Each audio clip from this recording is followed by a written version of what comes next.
here in Charlotte, awaiting kickoff. The Buccaneers have won the toss. They will receive. A little bit cold here for this time of year. The 19th meeting between these two teams, as we've said, an NFC South matchup. These two teams have no trouble getting after each other. Don't necessarily like each other a lot, and last game down in Tampa was a very physical one. Cold weather, teams not liking each other. Sounds like December football to me, Ron Pitts.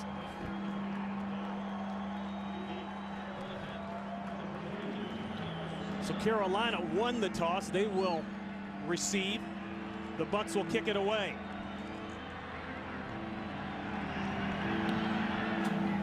A short kick by Barth, taken by one of the up front players.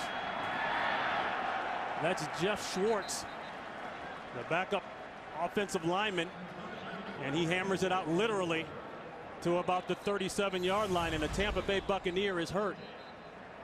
Matt Moore will get his first start since his rookie year back in 2007.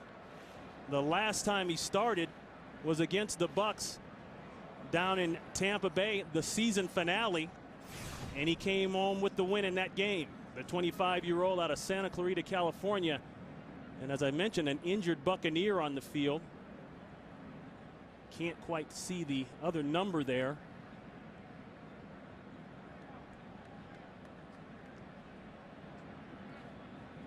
Yeah, that's Clifton Smith. Clifton Smith is down on the field there. Smith, of course, a great return man for the Buccaneers. Went to the Pro Bowl last year, the first special teams Pro Bowl addition there from the Buccaneers in the team's history. You never like to see this. You see the trainers and the doctors kind of bracing his neck, and let's pray for Clifton that he's okay. A good sign is that he is moving his legs. That's always a positive sign. We'll go back and look at the hit if we can pick it up. Let's watch Clifton Smith. Second at the top of the screen as he eludes a block on Dante Wesley. And let me tell you, the most physical and violent action that happens on these football fields happens on these special teams plays, and looks as if Clifton hits his head on a opposing Carolina Panthers knee. And John, if you remember in the first game, Dante Wesley took a shot at Smith on a punt return. Wesley thought he saw a fair catch, maybe he didn't, but he took a free run and put Smith out.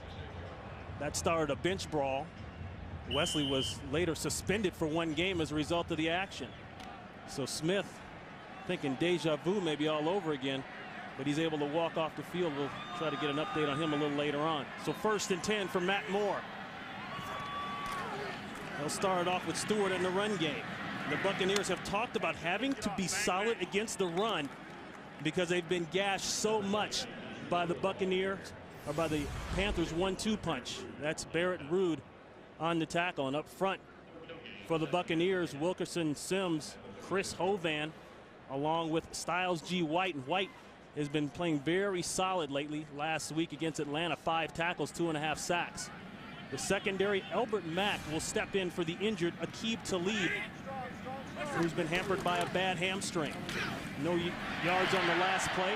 2nd and 10 run. That one's good for about 9 by Stewart. And you know, Ron, usually when you face a team, certain down and distances dictate run or pass. A 2nd and 10 for most teams in this league would dictate pass, certainly. With the Carolina Panthers, not so fast. 3rd down, 2nd down, 1st down, they're going to run the football. Tampa plays for the pass, a 7-man front, and Carolina makes them pay with a 9-yard gain. 9 yards, 3rd and 1.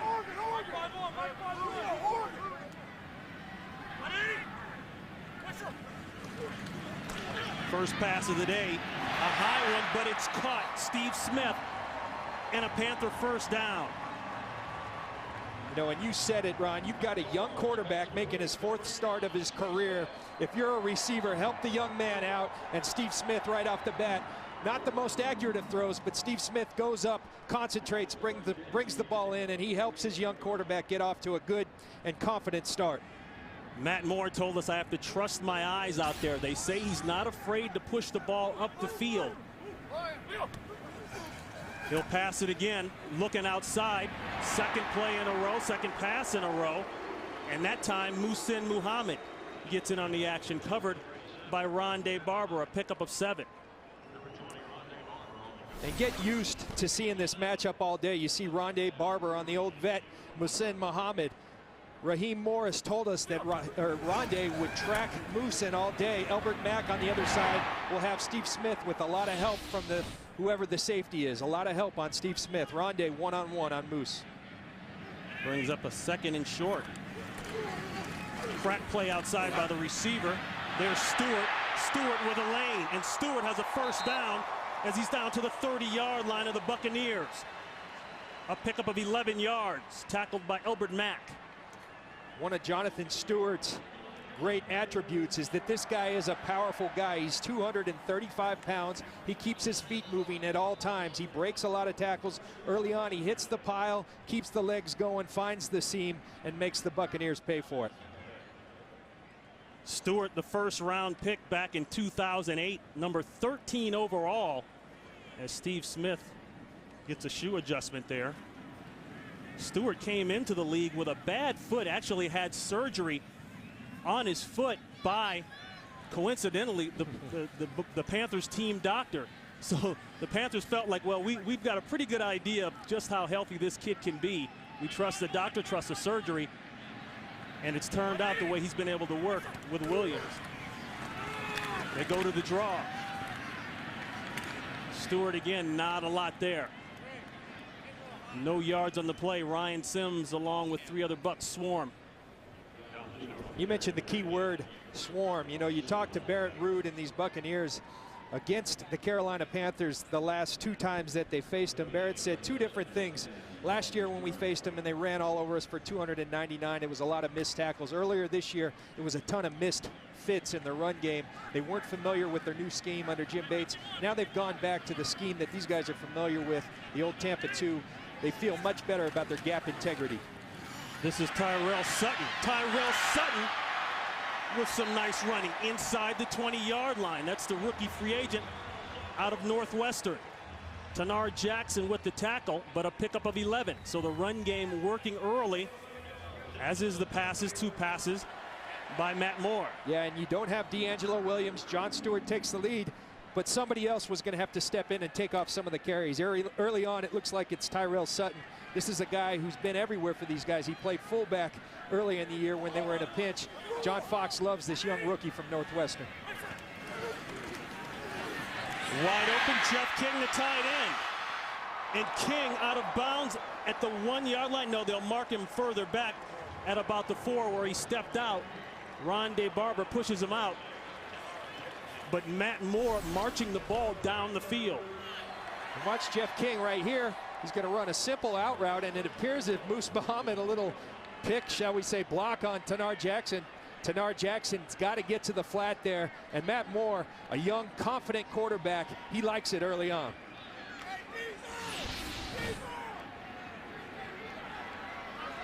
See the red zone numbers this year for Carolina. 1st and goal. Back to Stewart. Stewart will get it down to about the 2 or 3 yard line. The first matchup between these 2 teams back in week 6. Carolina came away with the win 28-21 with D'Angelo Williams and Jonathan Stewart rushing for more than 100 yards. There's no simple way to say it. There's no nice way to say it. Carolina has completely dominated these Buccaneers. The Bucs are embarrassed. You look at the play selection early on. They're leaning on the run once again. And at some point, Tampa's going to have to bow up and stop that run. Stewart looking for the end zone. Stewart is in for the Panthers touchdown.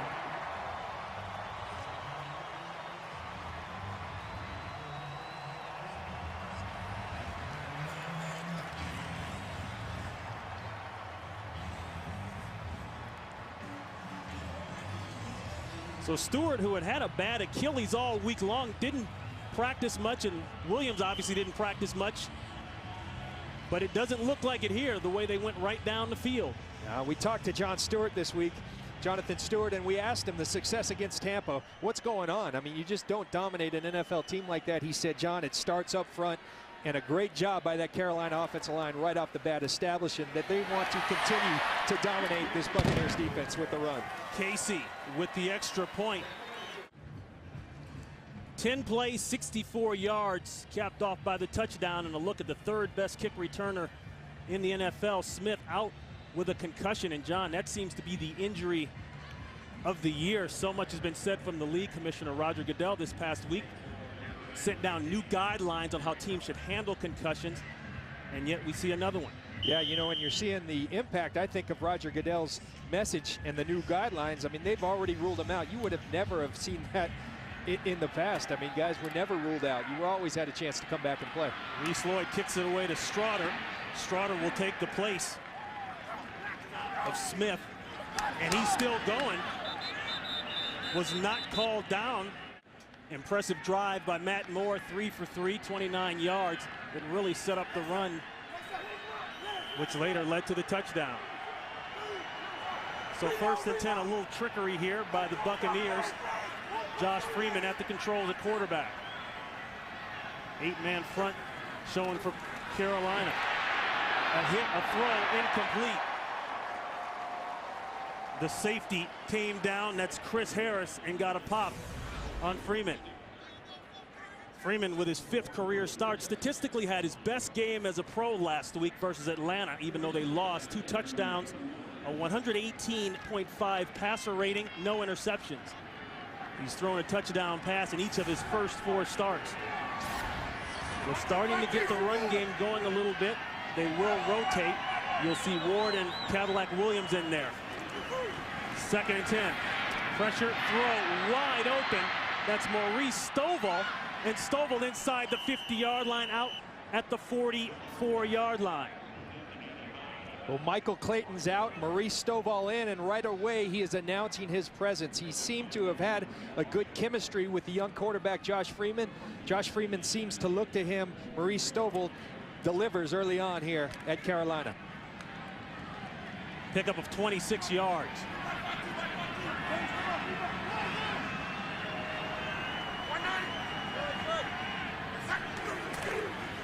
They go to the run.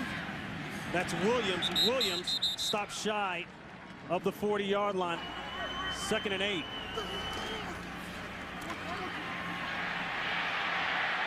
Freeman in trouble, throws it away. Pressure by Peppers.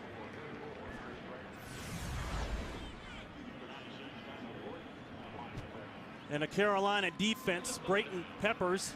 Peppers, of course, the franchise leader in sacks, forced fumbles, and even blocked kicks. He is a guy you got to deal with. Beeson is the quarterback of the linebackers. Sherrod Martin has been worked in there with Charles Godfrey at the free safety position.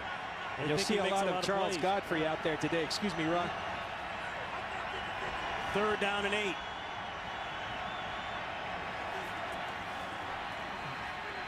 The pocket's clean. High throw, intercepted.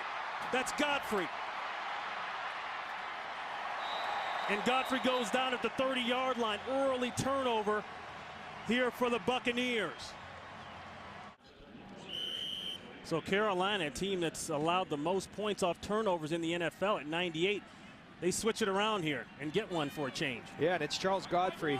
Sherrod Martin's been taking it of late. John Fox told us you would see Godfrey back in there, and he makes his presence known right away. The draw to Stewart, missed tackle in the backfield. Stewart gets out for a few, and Sabby Piscatelli is unhappy because he had a chance to get him a pickup before. Let's go back to the interception. And if you look at it here, Sammy Straughter is going to run a simple dig route going through the middle, and Josh Freeman throws it a little early and throws it definitely too high. Just a missed throw by Josh Freeman. You can't attribute that to being young or anything. It's just a missed throw. Usually he's an accurate thrower. Bad mistake by Josh Freeman. 2nd down and 6. Play action, the long corner route to Muhsin Muhammad. A marker goes down, but Muhammad makes the catch. Our referee, Don Carey, will give us the call.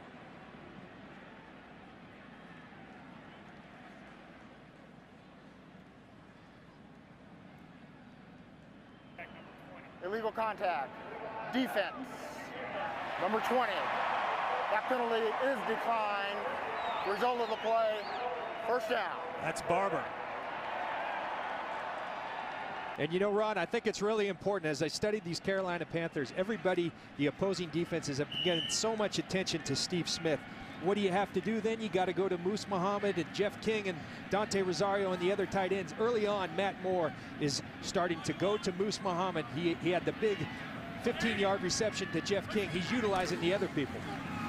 Back to the run game. And Stewart busts out of it somehow. Jonathan Stewart is still going. He's down inside the 30-yard line of the Buccaneers. 23 yards on the run. Finally tackled by Quincy Black. And Raheem Morris told us this week the number one thing, he only put one thing for this defense to be successful, and it was stopping the run. Well, if you're going to stop the run, you better tackle these backs. These backs aren't going to go down with butting them up. You better tackle them. And at some point, you better stand up and say, we're sick and tired of you guys running us. We're going to tackle you. Stewart steps out. In steps Sutton. Sutton looking for the end zone. Wrestled down inside the 10 by Piscatelli, but another good run by the Carolina Panthers. Early on, we talked about the emphasis of stopping the run. Number one, you can't stop the run if you don't tackle. Number two, if your gap control is off, you can't stop the run. You see Geno Hayes miss an early tackle, and then the gap control not being there. Savvy Piscatelli has to make a touchdown saving tackle on Tyrell Sutton. Both Williams and Stewart have rushed for 100 yards in the same game twice against the Buccaneers. Now Stewart is doing it alone with Sutton. This time they hem him up pretty well. Already Stewart 8 carries, 51 yards and a touchdown. Yeah, you know, and you come into this game, and as we said, the Buccaneers kind of returned to their roots with Raheem taking over the defensive calls, getting back to a defense they're more familiar. But the thing that you had to take into account, Carolina ran last year against this same scheme that they're now playing. They ran against the bait scheme, so sooner or later it comes down to fundamentals. You better tackle, and you better have your gap integrity right, and that hasn't happened early on here for Tampa. I guess Stewart didn't like the way Sutton was running. He said, let me get this kid out of there and get back in the game. And he'll get the carry. And Stewart down to the 5-yard line, a pickup of about 4. And Johnson changes up front for the Panthers offensive line. You know, they're without Jordan Gross. They've had to switch some people around. A lot of people think that's hurt their game. Absolutely, and Jordan Gross had a big hand in this. You look at the 3 most prolific rushing days in Carolina history, and 2 of them have come in the last 2 years against Tampa. That's saying a lot.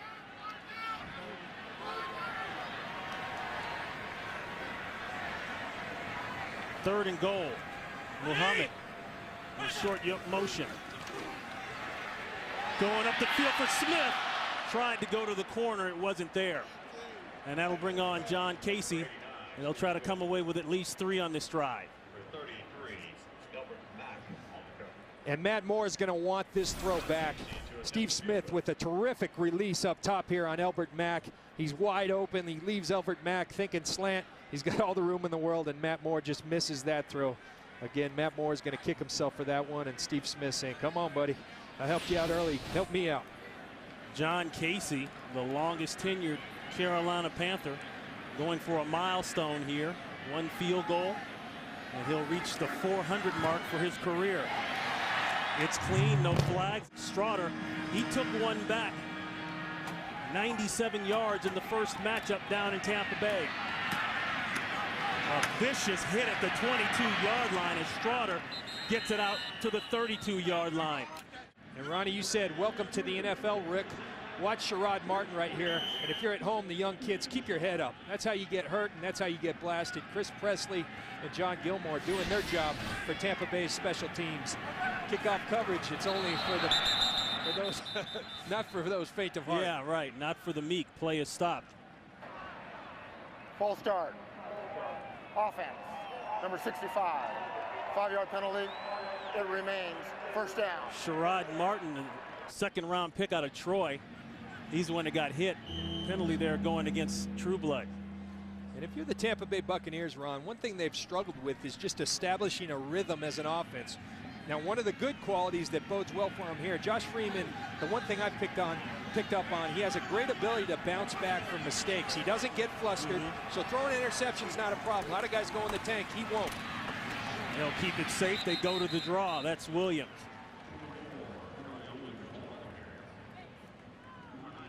And when you talk about Josh Freeman and that ability to bounce back, everyone notices it. His teammates notice it, his opponents notice it. A lot of young quarterbacks, you get that one pick early, you get that one hit on them, and they're just flustered. It's not something that's in his makeup. He's very cool, calm, and collected. He doesn't make this situation too big. Everyone talks about it being poised. He demonstrates a tremendous amount, and we'll see if he can do that on this drive. 2nd down and 12.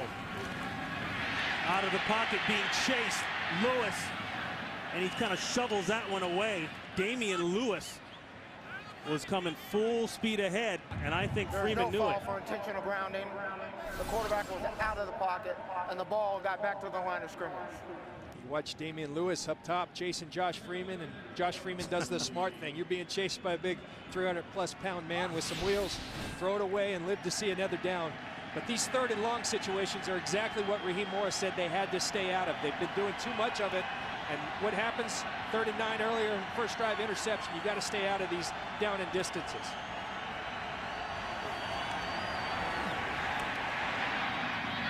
Checks it down to Williams. Williams with a long way to go for the first. He'll be about 4 yards shy, and that'll bring on the punt team. Very nice job by the Carolina defense, keeping the ball in front of them. Get deeper drops on a 3rd and 12 situation. Keep the ball in front of you, and then everybody swarm on that tackle. We talk about the scheme change in Tampa defensively. Well, John Fox brought in Ron Meeks, a proponent of the Tampa 2 defense. They've installed it. They've made their own tweaks, met somewhere in the middle, and they're coming up with pretty good results thus far, even though they've battled a lot of injuries. Sam Pauluscu just signed this week with the injury to Dirk Johnson. Johnson was put on IR with hips with a torn hamstring, and so the first punt gets a nice roll, 47 yards, and the return of Matt Moore. Everybody you talk to, whether it be Jake Delhomme, Brad Johnson, who played with him in Dallas, this guy is a gunslinger. They all describe him as that. Throws that one back inside. It was well covered by the Bucs. That ball is complete to the tight end, Jeff King. King got just back to the line of scrimmage. And Matt Moore, Ron, I think I could sense this is a confident young guy. He feels like, you know what, I'm not a rookie. I've done this before. I've started 3 games. I've had some level of success, 2-1 as a starter, but he really feels this is his opportunity to prove to the Panthers or anyone else in this league that he is a starting quarterback in this league, and he wants to make the most of the opportunity. Going up on the fade, that one caught inside a little too much. Nice coverage there by Derek Roberson, working on Steve Smith. Right there, you saw something that you're going to see throughout the game. Tampa stacks the box, and they put Roberson on Steve Smith, but Tenard Jackson, typically in a single high, the free safety will be in the middle of the field, but Tenard Jackson right about over here leaning towards Derek Roberson. They're going to leave Rondé Barber one-on-one on Moose Muhammad. They're going to give help to Derek Roberson or Albert Mack, whoever it be, on Steve Smith all day long. You saw Kyle Moore there, the rookie out of USC, with the pressure. Bennett along with Miller inactive. The give to Sutton. Something the Carolina Panthers know a lot about. They lead the league in turnovers. They lead the league in points off turnovers from their opponents. Straughter avoids 2. Now heads upfield, and he's got a lane. An aggressive run by Sammy Straughter. He takes it back to the about the 48-yard line by the rookie out of Oregon State, Sammy Straughter. Gun formation, ball at about midfield for Freeman. Looking wide open. Bryant down the sidelines. Is he in? Yes, it's a catch. Antonio Bryant, in his 3rd game back after missing 2 in a row, had a big game last week. No, they say he was not in. They overrule it. So that erases the catch. One official gave it to him. Another one came in late and said no. And let's watch his feet there. 1 foot down. When does he gain control? That's the key. He got both two feet down. Now it's just a question of when he gained control. And Raheem Morris has already thrown that challenge flag. 1 foot, 2 foot, but has he gained control? Well, let's see if the ball moves from here. He's got to catch it past the ground. From that angle, it didn't look like it moved. And the official there, the field judge, signals catch. So this will be a challenge. Tampa Bay is challenging the ruling on the field of an incomplete pass. So this will be a challenge by Raheem Morris. John, you made a great point during the break. This is about, does Bryant have control when the 2 feet are planted on the ground inbounds? Yeah, he certainly completed the catch in terms of taking it to the ground. It's a matter of when these 2 feet are down, does he have possession of the ball? And it appears as if the ball, watch the ball, it appears as if it's moving. And this official right here, the field judge, called it a good catch. It was the side judge who I think saw it correctly in terms of that ball. Watch that ball right here as the 2 feet are down. The ball's still moving, and I think you're going to have a no catch, because at that point when he does establish control, the left foot comes up. And I think they got it right on the field. I'd be surprised if they did indeed overturn that. That's a tough call for the officials. Now you realize how hard their job is. We had to see it at slow-mo, and it's hard to decipher, but at normal speed, it's just bang, bang. Yeah, we see it at slow-mo and still don't know, and they've got to make that full speed. They do have a tough job. I never seem to remember that when I was playing, though. I'd wear those guys out. That was a bad deal. I have to tell my kids, don't do as you see. Do as I say. Here's our call. After review, the receiver got his second foot down, his left foot down, tapped it, maintained possession. The result of the play was a first down. So they call it a catch. Tampa Bay is not charged with their first timeout. It's called a catch. They saved the 39 yards in what is a big play, being down 10-0. Yeah, and shows you how much I know. But you know what I was looking at again was that ball moving. You're right. Does he gain control? I think I am right, but number 69. I mean, we have seen that type of play taken away because the ball was moving. John. Yeah, remember that was overturned. Right. That was overturned. The call on the field was a catch. And excuse me, it was not overturned, and it looked as if there was visual evidence to do so. Excuse me, it was overturned. They did call it incomplete. Bryant had a big day last week against Atlanta. 3 catches, but for big yardage, 91 yards and a touchdown. To the run game, Derek Ward. Ward slices it inside, gets down to the 6.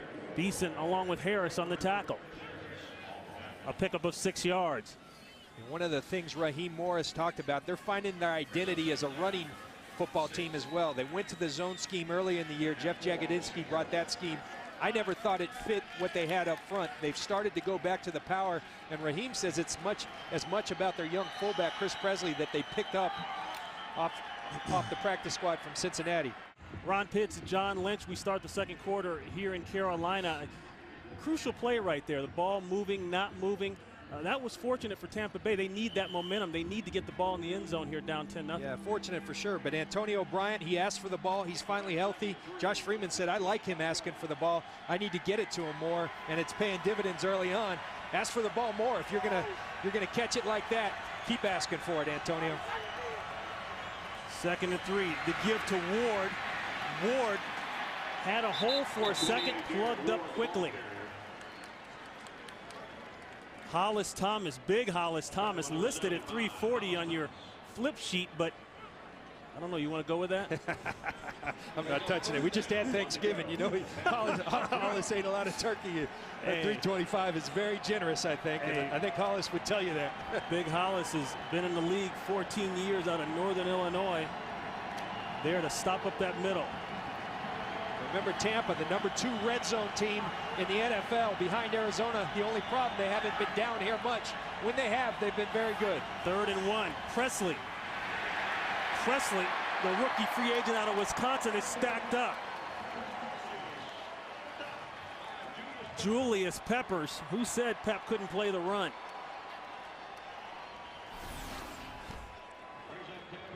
You watch Julius Peppers up here. He's going to penetrate, get in the backfield, and Chris Presley doesn't get the ball much. John Gilmore missed the cutoff block, and there he is on Chris Presley. Chris Presley meet Julius Peppers. Big play by a big-time player in Julius Peppers. And that forces the field goal opportunity for Tampa Bay. Barth will kick, a new holder because he's the new punter. Polescu will hold. Get the snap down. The kick is up, no markers, and it's clean. So it took a quarter for the Buccaneers to answer, but they do answer. The 21-yard field goal by Barth, set up by the nice catch. The review, they stayed with the call. Antonio Bryant continuing his ways from last week, coming up with a big play. Yeah, and head coach Raheem Morris said he had no problem with Antonio Bryant asking for the ball. Antonio Bryant was hurt early on. Raheem said he limped through about 6 games. He's been finding his way back to health after missing 3 during the course of the season. He's healthy now. When he's healthy, he's an explosive receiver. That's the short kick. Rosario, that's the tight end. He gets it past the 35-yard line. And a quick look at the division, the NFC South. Of course, there's one team and one team only. That's an issue right now, and that's the New Orleans Saints, undefeated, one of 2 teams undefeated in the NFL, but in a little bit of a dogfight up in Washington right now, a 10-3 game in the second quarter. And Carolina, as we said, John, they're not mathematically out of it, but they've got to keep pace with Atlanta, and Atlanta trying to keep pace somehow with New Orleans. Yeah, good luck keeping pace with New Orleans. No one's been able to do that.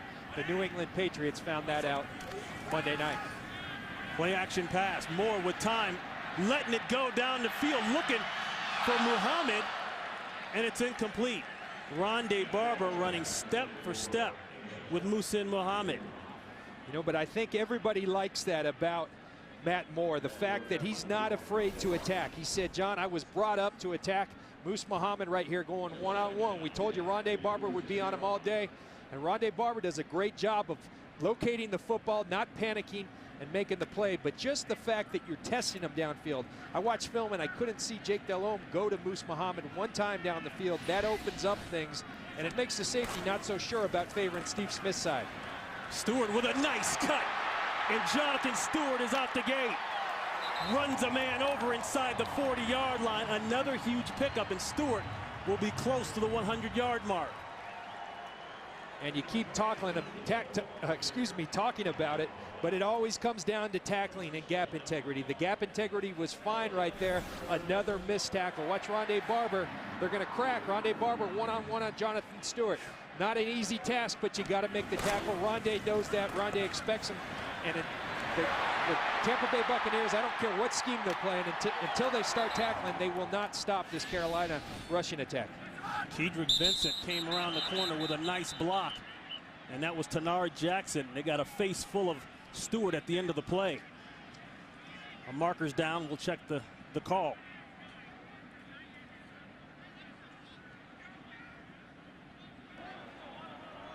False start. Offense, number 89. 5-yard penalty. It remains first down. Going against Steve Smith, the wide receiver. You don't see that very often. And you look at this graphic here. One of the things Raheem Morris, I said, what do you have to do to start winning these games? He said, we have to start possessing the ball. Well, right away, Jonathan Stewart with 80 yards already. They're controlling that football in Tampa. Raheem said, we got to swing it. We got to have the 80 plays on offense, the 50 on defense. Not going that way. And this is going the other way. Picked off Geno Hayes, and Geno Hayes with a huge play off the deflection. Tanard Jackson may have gotten a piece of that one. Panther fans have seen enough interceptions this year by their quarterbacks. As we've said, Delhomme out this game with a broken finger on his throwing hand. He threw 4 last week. 1 was not his fault, and 1 similar to that one, a deflection. But, John, you got to wonder why they are passing the ball in a situation like this when they've run so well. They'll go to the ground game here with Derek Ward, Hollis, Thomas on the tackle. Let's go back to that interception.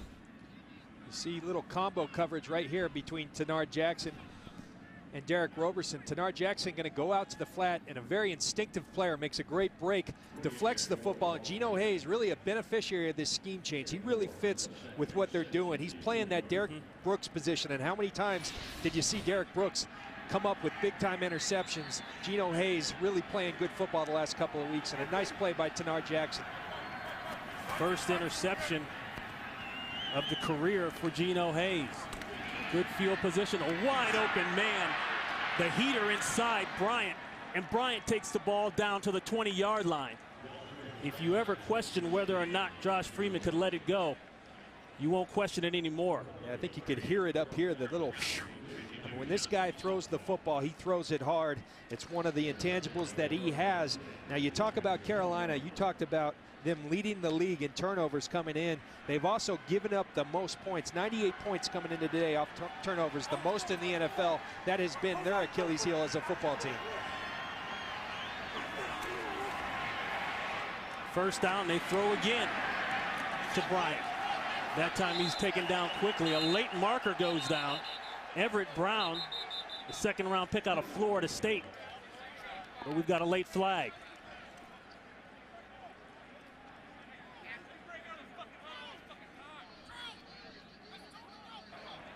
After the play was over, personal foul, unnecessary roughness, late hit, number 65, 15-yard penalty, and the down counts. It will be second down. That's Jeremy Trueblood getting popped for a second penalty today. Jeremy Trueblood got a big unsportsmanlike conduct last week. Watch Jeremy Trueblood right here. You love your offensive linemen going and cleaning up the piles, but you have to do it smart. You can't hit them in the back. Not only was it late, it was in the back. Cannot do that to your football team. And Raheem Morris pulls them right out of the game, puts DeMar Dotson in. Trueblood, along with Davin Joseph, I think two of the meanest guys playing the game today. Second and long, the dump off on the quick screen outside to Derek Ward, and it's caught quickly. Nick Hayden sniffs it out and makes the tackle. A very nice play by Nick Hayden. It appeared as if they had Carolina exactly where they wanted them. They invited the rush, but Nick Hayden, nice job diagnosing the screen, and great hustle tracking down Derek Ward and preventing a big gain for Tampa. So 3rd and 18.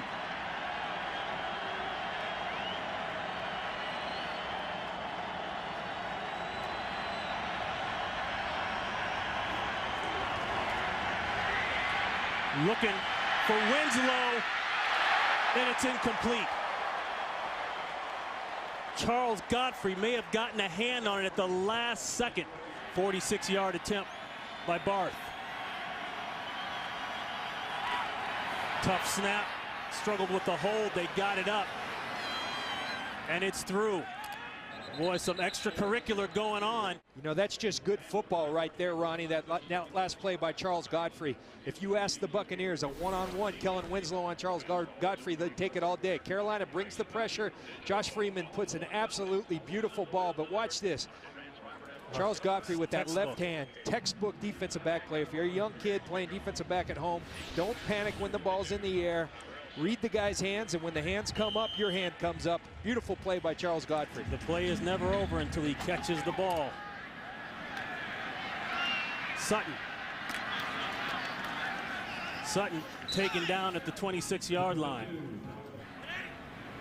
Keep tipping your hat to the University of Texas. They keep on winning. There's a play in the backfield. Boy, Geno Hayes is just on fire. Comes up with his first interception. Now he makes a play in the backfield. Yeah, you know, and I made the comparison to Derek Brooks. Again, this guy is not Derek Brooks. Please don't confuse that. But he has many of the similar qualities. And this new scheme, allowing these linebackers to flow a little faster, really plays into the strength of Geno Hayes. We saw him the last series with the big interception off the deflection. Now he's shooting gaps. Have you seen that before? Yes, you have, at the will linebacker, Derek Brooks, ladies and gentlemen. Geno Hayes really paying, you know, it's really paying off for him. The scheme change as much as anybody. Hey, he went to Florida State, second-year man. Give him a chance. Second leading tackler came in with over 100 tackles. They'll keep it on the ground now. Rondé Barber is there, along with 4 others, as they round up Stewart. So the Buccaneers have come back to life after stumbling out of the blocks, going down 10-zip early to young Matt Moore on the other side of the ball. Connor Barth has gone down the field. Some nice drives, some nice plays by Antonio Bryant has led to 2 straight field goals on 2 drives. Raheem Morris talked to us. One of the things that's critical for this defense and has really hurt them of late are these 3rd and longs. They've got to get off the field on 3rd and long. And a marker goes down. Got movement by Carolina. Might be the right tackle, Ota. Offense, number 79. 5-yard penalty. It remains 3rd down. It is Jeff Ota, the former first-round pick. First-round pick last year out of Pitt.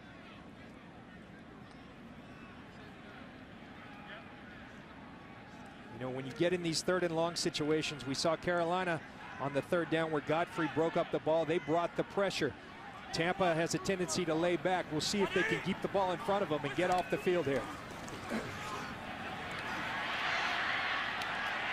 3rd and long and a hit. Pressure in the backfield. Jimmy Wilkerson. And that forces the errant throw in the screen and time to punt for Carolina. Jimmy Wilkerson has really done a nice job for these Buccaneers this year. 6 sacks that lead the team.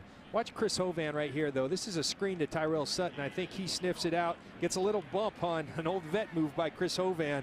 Holds up Tyrell Sutton, who the screen was intended for. Matt Moore had no one to throw it to. Nice play by Chris Hovan in diagnosing the screen. So Jason Baker will punt it away to Straughter. Bucks look like they're setting up a return. Nearly blocked, though. Plenty of room for Straughter. Gets rid of one. A flag goes down. That could be a clip. Straughter turns the corner, pushed out of bounds by the punter. 46 yards on the punt. But I think we're going to get a push in the back. Yeah, they're going to get Brian Clark, number 87, for a little push in the back right at the point of attack. They don't miss that in the NFL. And sometimes you just got to lay off them.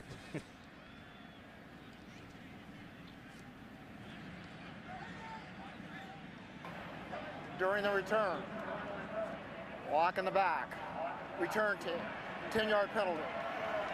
It will be 1st and 10.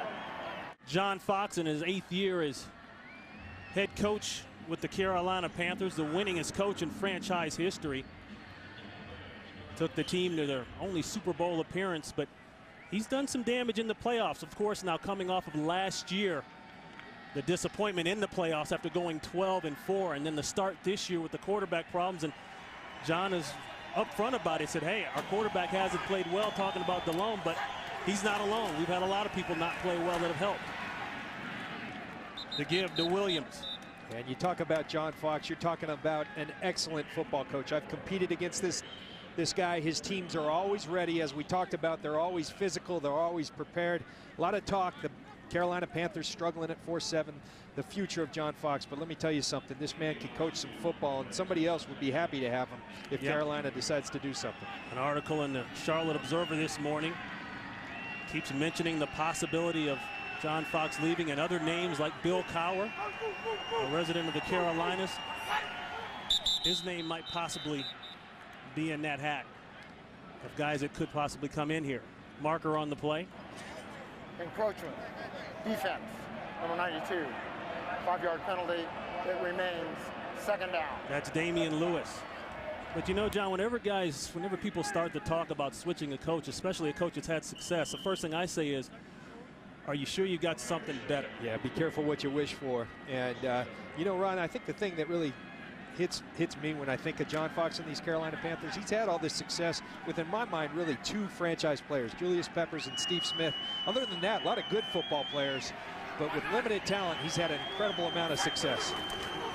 2nd down and 3. Williams almost broke it. Cadillac Williams has been involved in that platoon system, alternating the reps, which he is not real fond of. It takes such a long time to get your rhythm or your mojo going. He was almost out of the gate on that one, but good enough for 8 yards. Yeah, well, Cadillac, we sat down with him, and he talked about it's frustrating the way that they've been alternating these backs. It's 2 series for one guy, 2 series for Derek Ward, and he felt like he never got in a rhythm. He did talk about the fact that they've been going downhill the last couple of weeks with powers and such that he really likes and feels they do best. Good enough for 8 in the 1st down. Freeman to throw. Slides in the pocket nicely, then lets it go. It's caught, inbounds, and complete to Bryant. Richard Marshall on the coverage, and Antonio Bryant said, give me the ball, and he knows what to do with it when you give it to him. 27 big ones. Yeah, and a great job by Antonio Bryant playing to Josh Freeman's strengths. And what are his strengths? He can extend the play. Look at those feet. He moves to his left, something he does very well. Is reporting as an eligible receiver. And delivers an absolute strike to Antonio Bryant, who does a nice job of staying in bounds as well. Antonio Bryant ran a quick out, but when Josh Freeman extended the play, he turned upfield, found the seam. These guys are really a potent combination when healthy. 4 receptions for 89 yards for Bryant. 2nd and 7. Ducks his head on play action, looking deep. It's covered well, but not in the middle of the field. Stovall moves the chains inside the 20-yard line. Pickup of 19. Well, the great quarterbacks, you talk about them, they can move to the left, they can move to the right, but you better be able to stand in that pocket, stand tall, buy time, and when the receiver comes open, throw a strike. And he's got big Maurice Stovall there, who gives him a big radius to throw it to, and he delivers a strike. And Maurice Stovall playing well here in place of Michael Clayton. Using that 6'5" frame to go up and take the ball out of the air. As my partner said, good awareness by that man, Freeman. They'll keep on chunking it. Held in there too long. Sack. Peppers is there, along with Brayton. A loss of 4. And that's what you call a coverage sack, and this is part of the maturation process for a young Josh Freeman. This is excellent protection here. Cannot blame this one on the Buccaneers offensive line. Plenty of time. Donald Penn holding up in protection. At some point, if the receiver's not there, you got to throw the football away. Josh Freeman will learn that going through that maturation process. 15.5 sacks and 15 career games against the Bucks for Julius Peppers. 2nd and 14. Williams is hit hard in the backfield. He spun out of it, but James Anderson, who was a 3rd string linebacker, they lost Thomas Davis, they lost Landon Johnson to injuries for the year. He is filled in and makes a nice play there. Yeah, he does, and he filled in well, very well versus the Jets last week. Had a highly productive game. But Ron, when you start studying these Carolina Panthers, before Thomas Davis got hurt, he was playing as good a football as anybody in this league. And Ron Meeks, very proud of the young man like James Anderson. When you get a guy coming in, filling in for a great player like Thomas Davis, James Anderson making the most of his opportunity.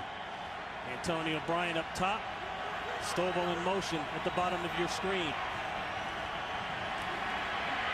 Going to Bryant. Just out of reach. Coverage on the play by C.J. Wilson. And that'll bring up a 4th down, and they'll go for a field goal.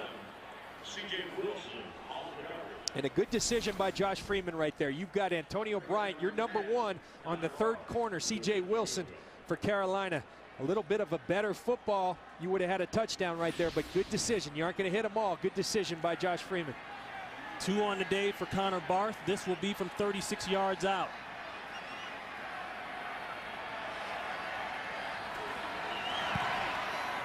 Going left, it's going to hit the post.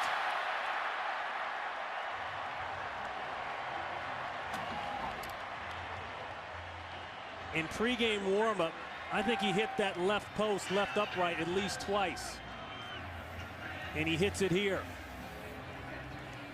So in spite of the nice catches and the nice drive, the Bucks come away with no points. Let's check the hold. New holder and the new punter, Sam Palescu. That's clean. Can't put that one on. Nope. Old Sam. It's just a missed kick.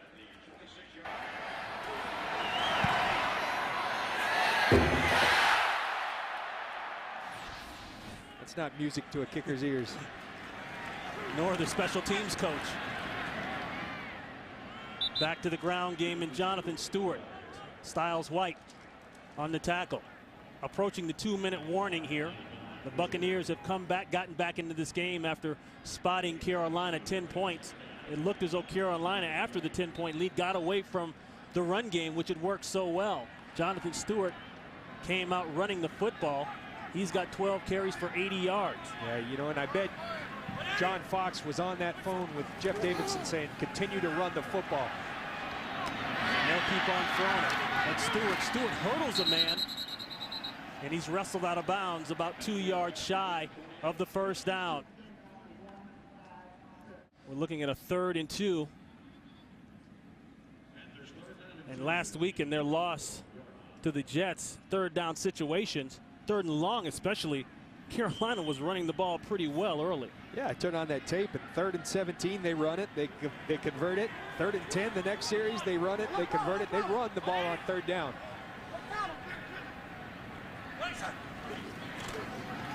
A little half roll, a quick throw. Muhsin Muhammad, and that's caught. And he's out of bounds, first down.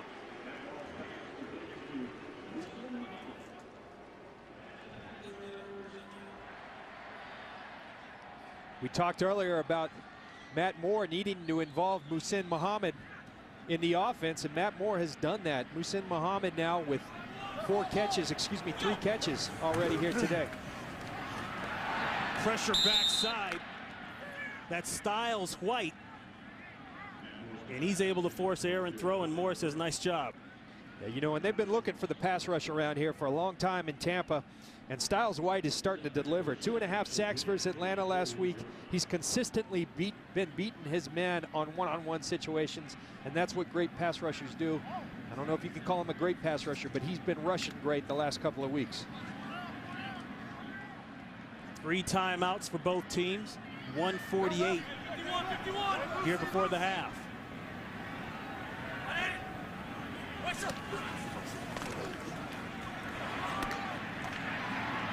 Complete to Smith. And Smith is down at about the 47, 48-yard line. A pickup of 5. Plenty of time for Carolina. You got 1 minute and 30 seconds left. You have all 3 timeouts. Plenty of time. You have to continue to move the chains. Corner blitz, Barber, but it comes from the other side, the sack. That's Tim Crowder.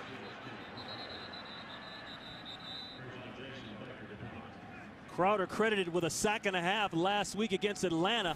Comes up with a big one here, and a timeout called by Tampa Bay.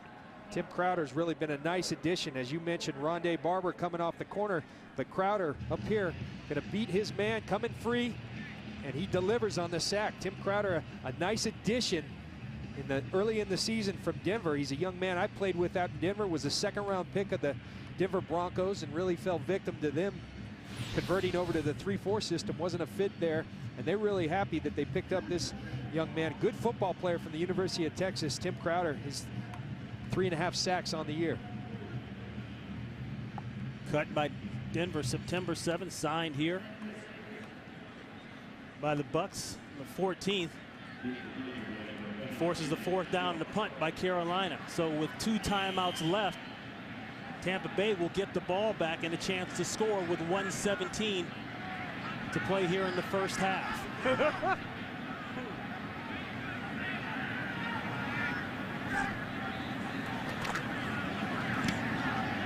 Baker gets it away. Nice long kick. Takes Stroder back to the 10-yard line. And he's rounded up nicely at the 11-yard line by Dante Wesley.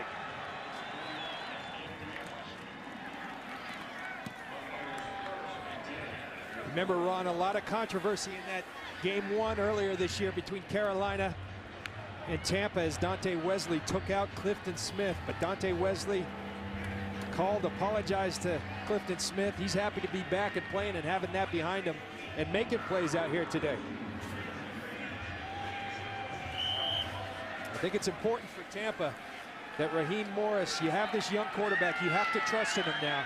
You've got 1 minute and 5 and 3 timeouts. Trust the young man to take you down and put points on the board. 1:05 to play, 2 timeouts.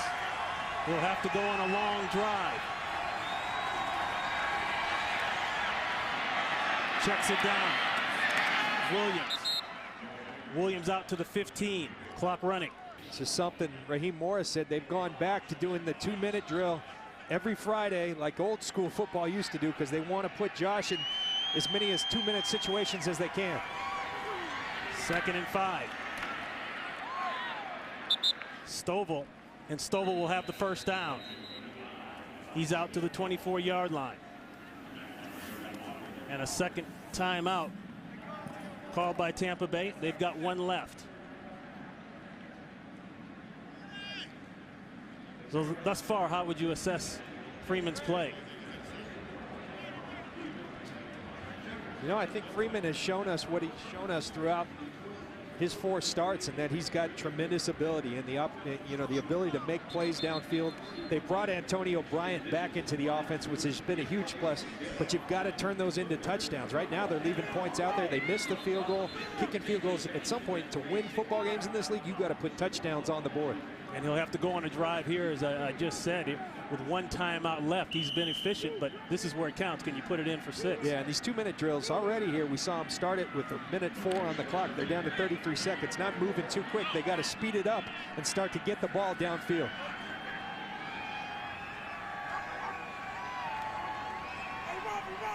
Freeman 10 of 16 for 160.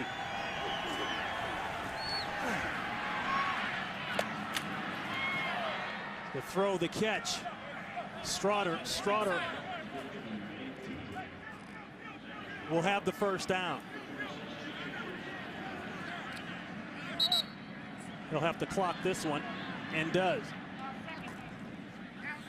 You know, and right there, this is something they've been working on hard, but that's just not fast enough. You've got to speed up that operation. It did seem a little slow, yeah, right? You got all the way down. You started with 33 seconds, yet complete a 10-yard curl, and you go all the way down to 13 seconds. That's got to happen quicker.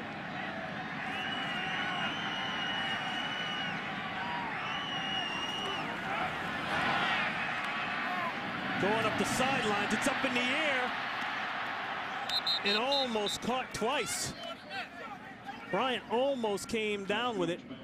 C.J. Wilson is there defending. 6 seconds left. Jeremy Zutah has moved over to the left tackle. As you watch Antonio Bryant working on C.J. Wilson, Freeman puts a nice ball on the money. Antonio Bryant doesn't bring it in. Nearly picked off by Carolina, but now you have Jeremy Zutah out at left tackle. Jonathan Compass comes into left guard as Zutah moves out to left tackle in place of Penn. 3rd and 10. And that will just about do it, unless he got out of bounds with 1 second left. He did not, and that's the end of the half. And we're set for the second half kickoff. The Buccaneers will receive. The Carolina Panthers started off running the ball well, got away from it a little bit, then got back into it. All in all, though, on the other side of the ball, the play of Josh Freeman has been solid. Reese Lloyd with the kick. It's a short one. That's Straughter. Straughter tripped up at about the 25-yard line, goes down at about the 28. You see Josh Freeman and the Buccaneer offense, 3 possessions. One thing they hadn't done coming into this week was get down to the red zone, but when they had, they were the #2 team in the league. Today they get down there 3 times, but only come away with 2 field goals. Now the one that really bothered me, Ron, you're 3rd and 1 down there earlier, and you give the football in the second quarter to Chris Presley, who has not carried the ball all year, a fullback. You've got Ernest Graham, you've got Derek Ward, guys you've invested heavily in. Give the football to them, let it punch in. Instead, you give it to a fullback who has not carried the football all year. I think that's a bad call, and it hurt him. So Jeremy Trueblood, who was taken out a couple plays to cool down, back in at the tackle spot, and right over that side goes Cadillac Williams. So Cadillac Williams opens up the second half with a nice run.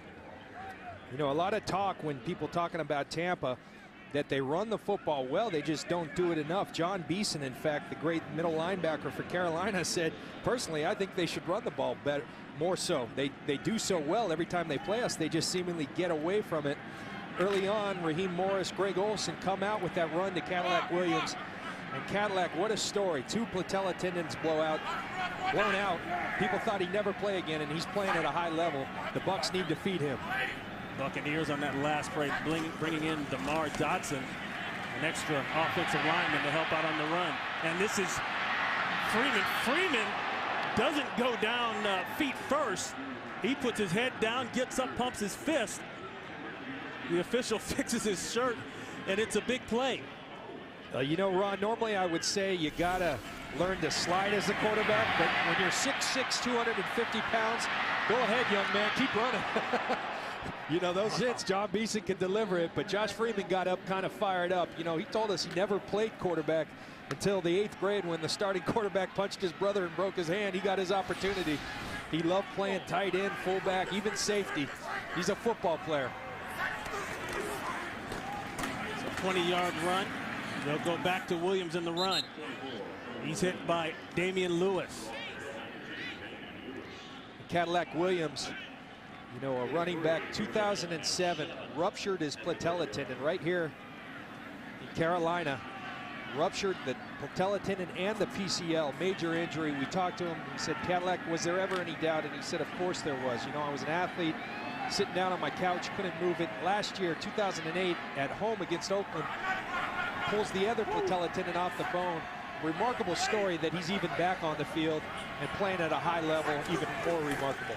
Looking for his first 100-yard rushing day of the season. Hasn't gotten it yet, but they've had this all day long. Another needle throw. Freeman to Bryant, and it counts inside the 5-yard line. They'll mark it officially at the 4. See Antonio Bryant working on Richard Marshall. And can you place the ball in a better spot? Antonio Bryant, great concentration, bringing the ball in with one hand. And like I said, keep asking for the ball if you're going to deliver like that. Beautiful touch and accuracy. Boy, I don't know that he held on past the ground, though. It looked like it moved. That was 26 yards, and John Fox threw out the challenge flag.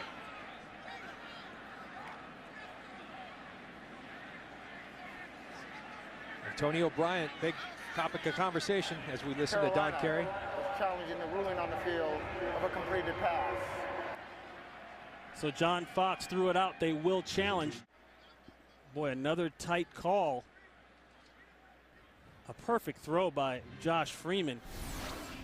And again, very similar to the first catch. It just goes on these tiptoe deals with 2 feet down. It goes to when does he gain control. You see him grasp it with the left hand. Now watch the right foot start to come up. Has he gained control prior to that foot starting to go up? That's what Don Carey's got to look at. And one thing that's undeniable, and you don't have to replay this to see it, what a throw by Josh Freeman. I mean, it can be placed in one spot and it's right there, and he does that. I think that's going to be a tough one to overturn. It's just, does he control that ball all the way to the finish? He hangs on to it. Is the ball moving though? This is why they have replay, right, Ron Pitts? Yeah, if this counts, it'll be Bryant going over the 100-yard receiving mark today, which would be a high for him on the season and a high for the team. Yeah, you know, if it stands. And I never met a great receiver who didn't want the ball. And so, as I mentioned earlier, I have no problem with him asking for the football more, so long as you deliver. Remember, he hadn't been healthy, so that played into it a little part. Starting to gain his health, and here's Don Carey coming with the call.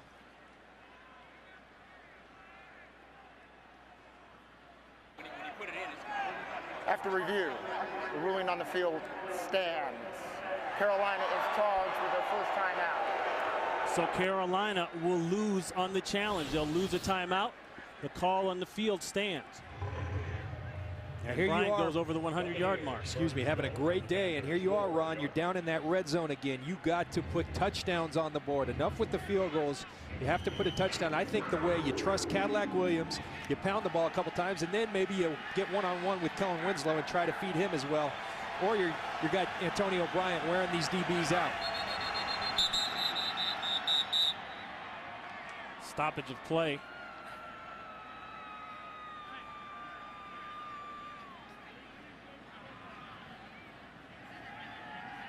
Please set the game clock to 12:39. It will start on the snap. So they'll reset the game clock. That's what I was just talking about. That is team high this season. That's production. There's no doubt about it. This guy is an explosive receiver. He asked for it. He wanted it. As they try to figure out the clock, and he's delivering. Antonio Bryant having a fine day with some great throws from Josh Freeman.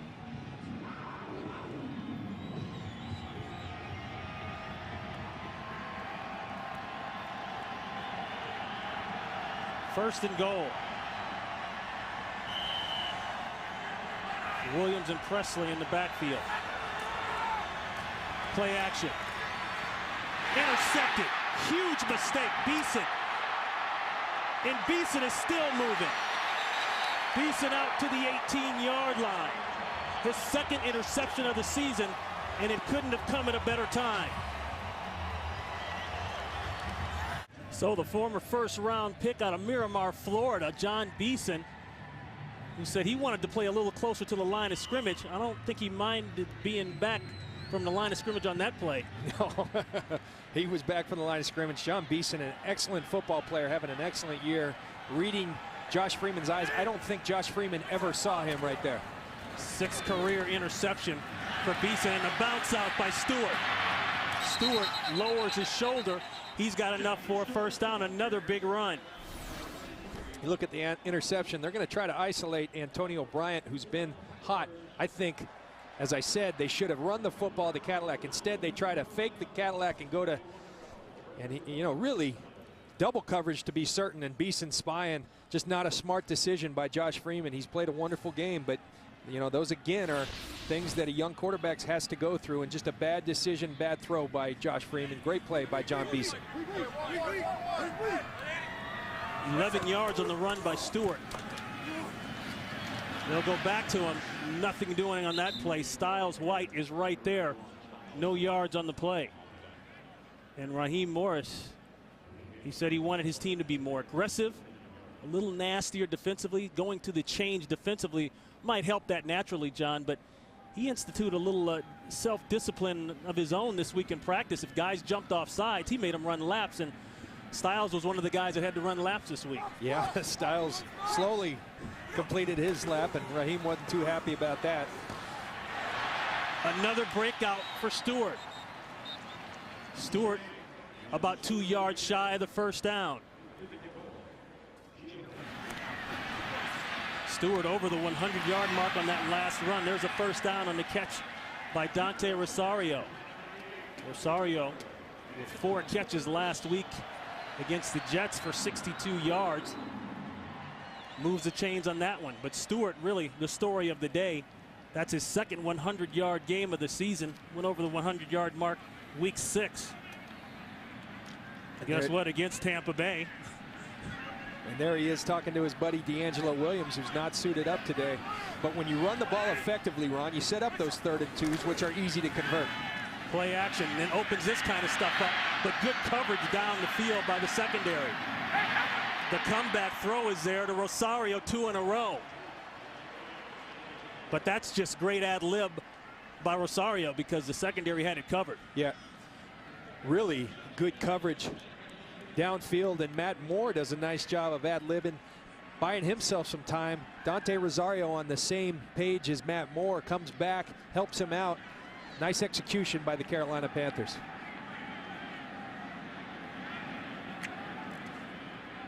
If you're the Tampa defense, you've left all those points out there. If you want to stay in this game, you better bow your back and stand up to this Carolina rush game right now. Well, here it is. Going back to Stewart. There's the cut. And Stewart down to the 40-yard line of the Buccaneers. 12 on that one. If he keeps up this pace, he's looking at a 200-yard day. A nice block on the play by Brad Hoover. And you know, Ron, and you just do not see NFL football teams running the football for over 200 yards on a regular basis. The last 2 times they've placed each other, again, we said it in the open, 566 yards, 299 at the end of 08. 267 the first time this year. Just domination by the Carolina Panthers. Play action, the long out route to Muhsin Muhammad, and Muhammad is inside the 25-yard line. Working on Rondé Barber. That's good for 15 and a first. As we talked about it, when you run the ball effectively, the passing lanes start to open up. You got to have good protection. That's something that has hurt the Carolina Panthers this year. Protection's good. Matt Moore stands tall in the pocket and delivers a nice football to Muhsin Muhammad. Good coverage by Rondé Barber, but just a very good throw and a nice catch by Muhsin Muhammad. Over 11,000 receiving yards, career receiving yards for Muhsin Muhammad in his 14th year in the NFL. Stewart can't get outside. Nice play there, and Barber lets him know it. I think a little frustration setting in there with Rondé. We used to call Rondé the little chihuahua because he's a little guy, but he's tough. And, you know, we showed a play early in the first half where he missed a tackle. One thing great players do, they don't make the same mistake twice. He missed a tackle early on. I guarantee you he was frustrated with himself. He comes, wraps up.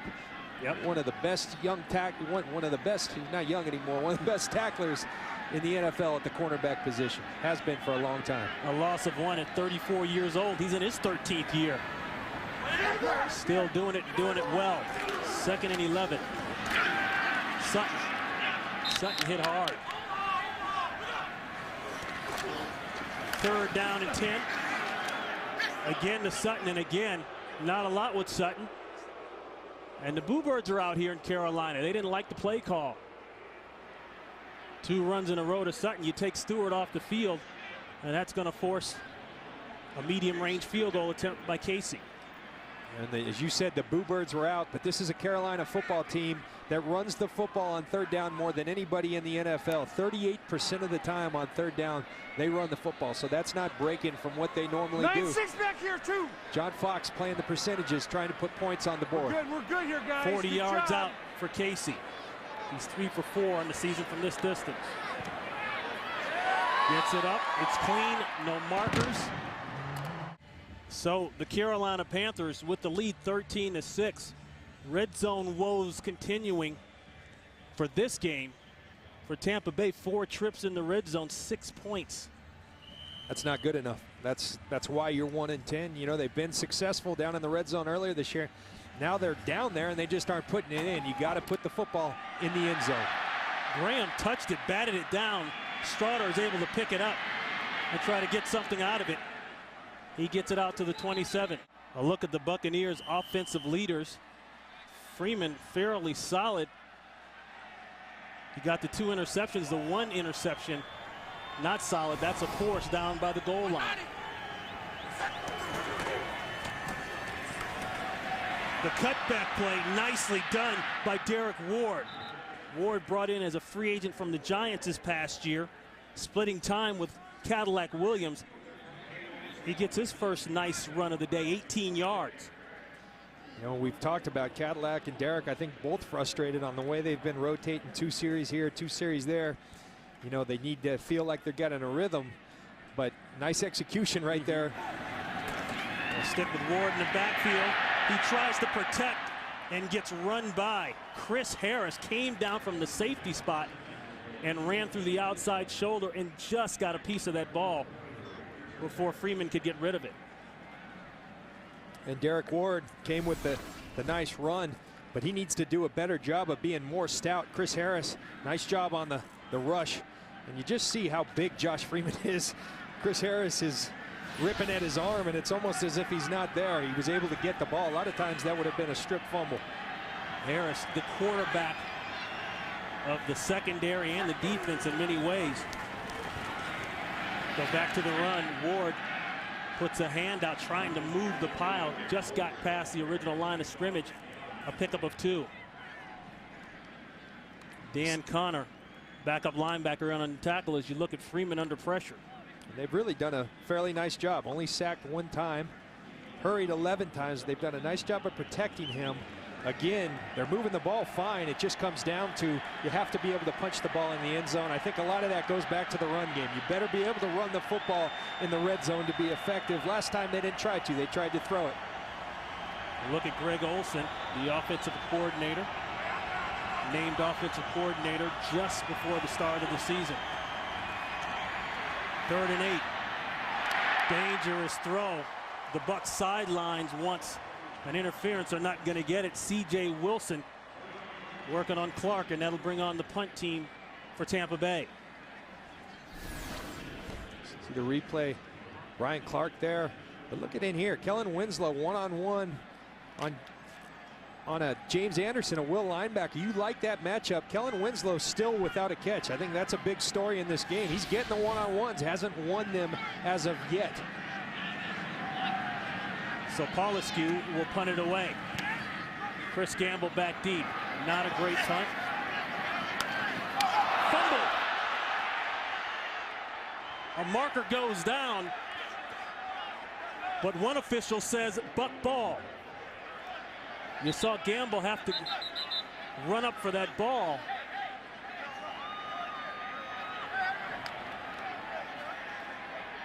Ernest Graham comes up with the ball, but let's check the flag. Yeah, I think Maurice Stovall might have bumped in to the returner.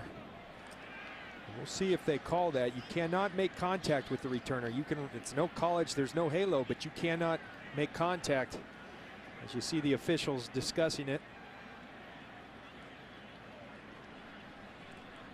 Well, yeah, the punt returner has to have a fair chance to catch the ball, room to catch the ball. You can blast him after that, but you got to give him a chance to catch the ball. Watch Chris Gamble as he goes to collect the football. Watch Maurice Stovall. I don't think there's the question contact. is whether or not he made contact there. I don't know that. During the kick, illegal block in the back by the receiving team. That penalty will be declined. It will be Tampa Bay ball, 1st and 10. So no interference with the catch. It's just a muffed catch by Gamble, and that's buck ball. And remember, Chris Gamble returning because their normal punt returner, Captain Munnerlyn, who's out with the concussion. Chris Gamble not accustomed. He's punt returned in his career before, but not their normal punt returner. Captain Munnerlyn with a concussion last week versus the New York Jets. And watch Maurice Stovall again. We'll see if he misses him or it does indeed. I think certainly did distract Chris Gamble. No, he did not touch him, and that's okay. This isn't college. There's no halo, as I said. And a nice job by Ernest Graham of being opportunistic, falling on the ball. And here we are in the red zone again, Ron. We'll see if they can capitalize. Only the 2nd turnover today for Carolina, and that on the special teams play. That one intercepted again, same guy, Beeson. Incredible.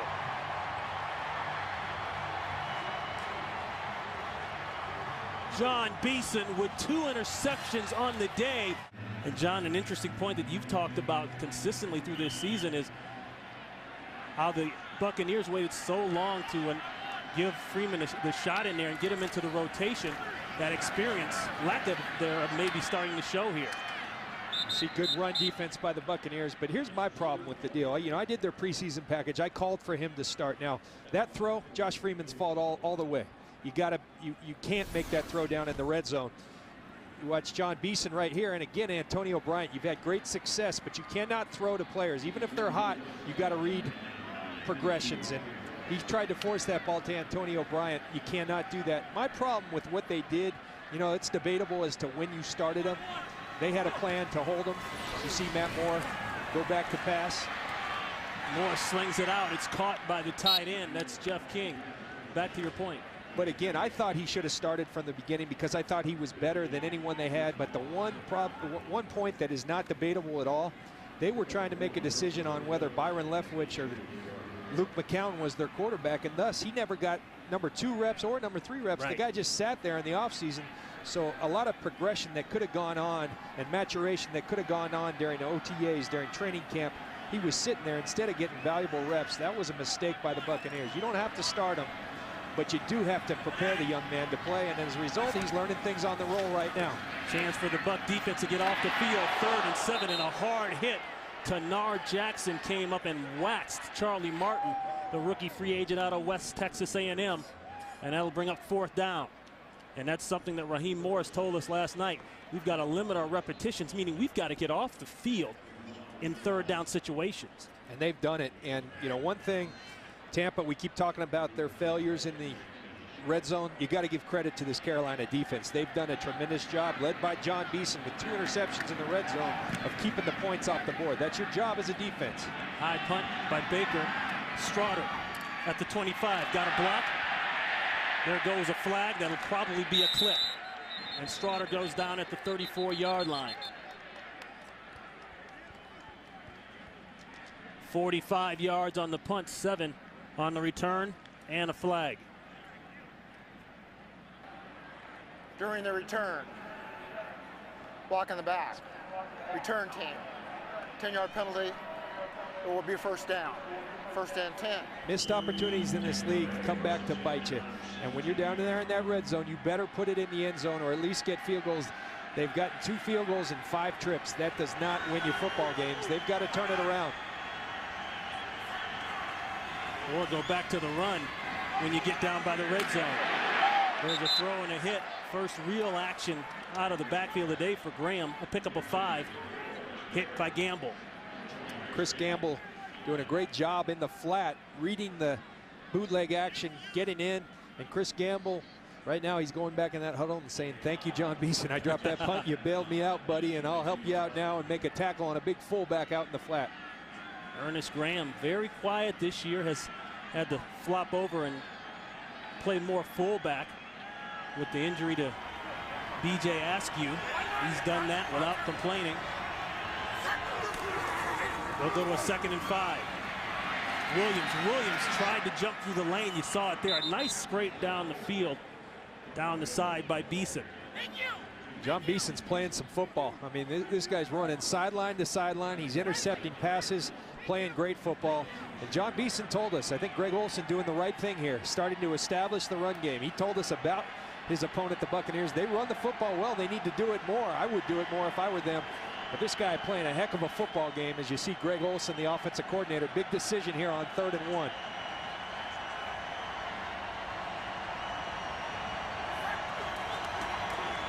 Cadillac. Boy, it's all going to come down to the mark from this angle. It doesn't look like he got it. But let's see where they spot it. There's one spot that's right on our line. Our yellow line, that's the first down line. Blue line is the line of scrimmage. Likely get a measurement here. Instead, Don Carey just says first down. That's why I always stay low until the spot.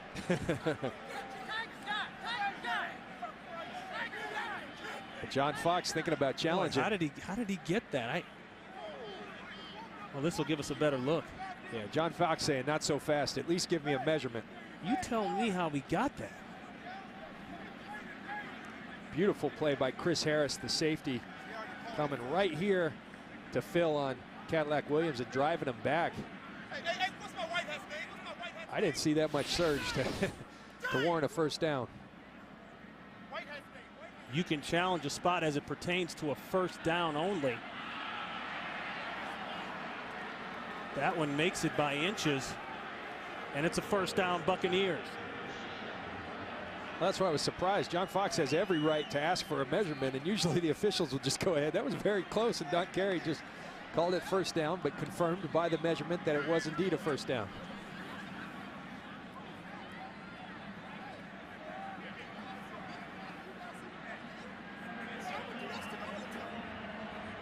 So John Fox discussing things there with the official.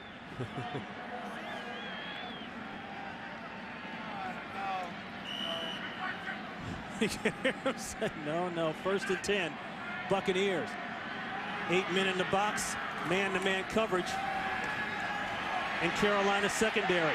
No place to go with the ball. Down goes Freeman, almost. Lewis chasing. Finally, he throws it away. 1 second left in the quarter. Everett Brown, 2nd-round pick out of Florida State, missed the tackle.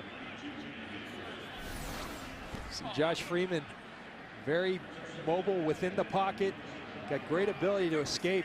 Most quarterbacks in the league go down there. He buys time and does the smart thing again, throwing the football out of bounds, making a smart decision.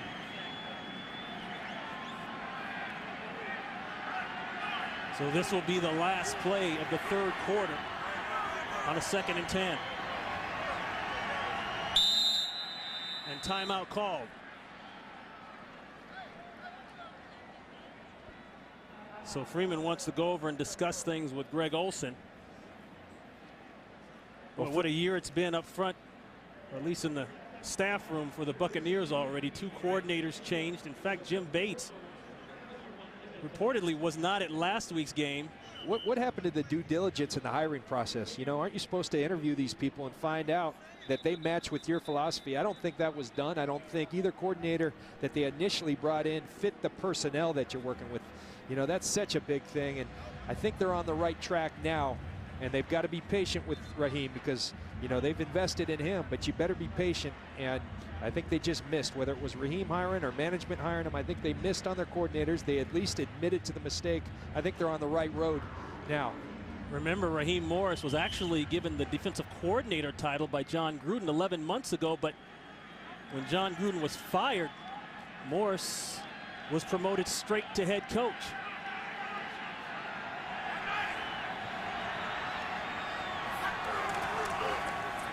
Second and 10, Williams. Williams around the corner. He's got a first. There goes Cadillac Williams. A grab of the face mask. That'll be a face mask penalty, but a big run to close out the quarter. Looked as though Godfrey got a little piece of the face mask. You know, and we talked about Cadillac Williams and the knee injuries as you listen to Don Carey on the penalty. Personal foul. Face mask. Defense number 30. 15-yard penalty. First down. We start the 4th quarter here in Carolina. Ron Pitts along with John Lynch, 13-6. That is the danger for Carolina. As well as they've played, it's still only a 7-point game. Yeah, always an uneasy feeling. When I played and we were beating someone, but you didn't put them away, right. You always felt a little nervous. 1-10 team, whatever. If you don't put them away, and that's what Carolina hasn't done. Tampa, conversely, you better punch the ball in the end zone. I like the way the running game's starting to develop. I think you keep feeding Cadillac Williams. First play of the 4th quarter, and to Cadillac they go. Beeson there with the tackle. You know, before the end of the quarter, Ron, I started to hit on it with the knee injuries. You know, it's somewhat unprecedented, him even coming back. Correll Buckhalter out at Denver is the only other back to blow 2 patella tendons out and still play football. But you wonder to yourself, is this the same guy post-injury? I don't know if it's the same guy because he was on his way to being a real special football player. But he's still pretty darn good, as evidenced by those last couple of runs. 2nd and 5. Okay, 69's eligible, 69.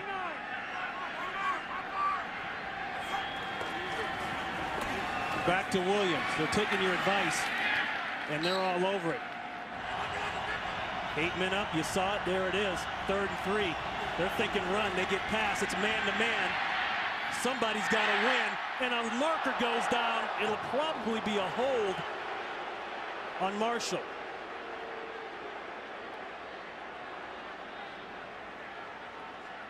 But I don't want to jump the call. Strutter.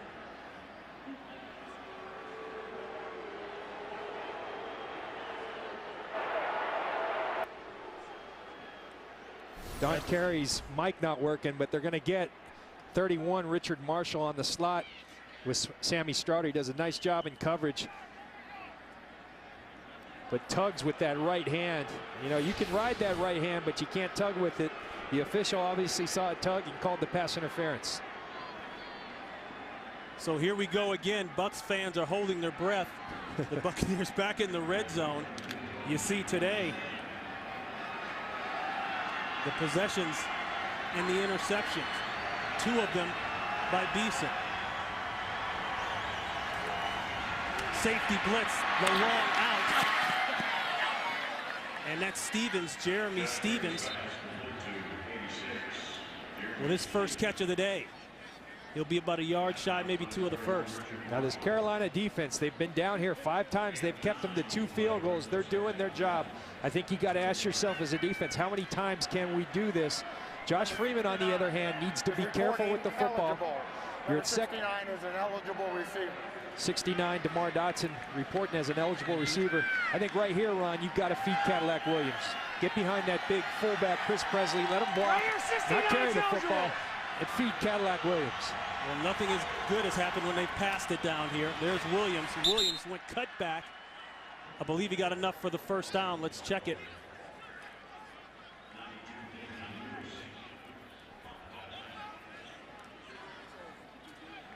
Looked as though they marked him just shy of the first down. All right, last time, 3rd and 1 in the red zone, they gave the football to Chris Presley. I know you got a 6'6", 250-pound quarterback. It's not hard to quarterback sneak for half a yard if you're that big. Let the young man take it, get the first down, and then go back to work. Presley and Williams in the backfield.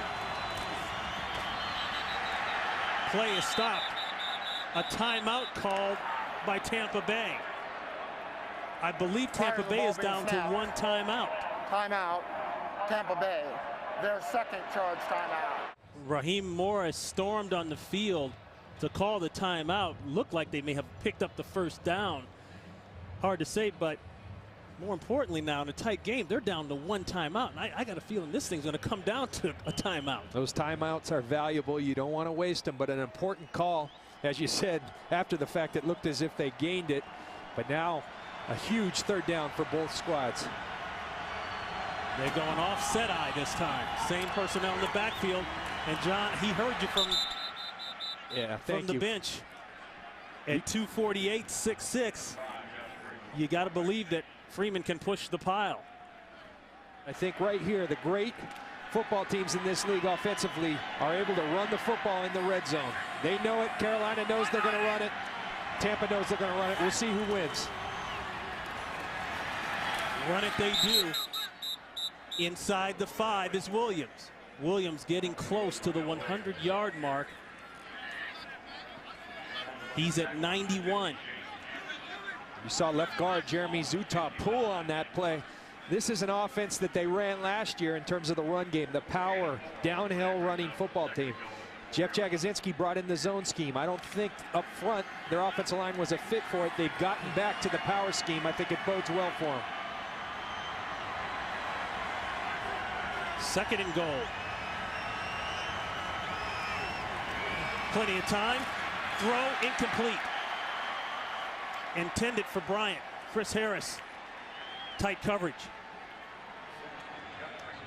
I like good safety play, and let me tell you, Chris Harris is playing some fine football right now. And as you study him, Ron, you mentioned earlier, John Beeson told us he's the quarterback of this defense, but he's also playing very good football out there. Nice play on the ball by Chris Harris. Buccaneers making substitutions. The Panthers see it, they make their own subs. Tampa Bay's going to have to get on the line and get this thing snapped. 5 seconds on the play clock. Williams. Down to the 3. Beeson head on. It's 4th and goal. And the Buccaneers say, after what we've gone through in the red, we've got to come away with points. They bring on the field goal unit. You see John Beeson and Charles Godfrey, who've both had fine games. Wait a minute, they just changed everything, John. Now Tampa Bay is going to go for it. At the last minute, the coaching staff screamed. They pulled this field goal unit off the field. They're going for it. Carolina, a little confusion with Carolina and personnel. John Fox runs down and calls timeout. That's a smart timeout. At least you burned a timeout out of him. Timeout Carolina, their first. 14th play of the drive. Timeout called by Carolina to get their people right. It's 4th and goal.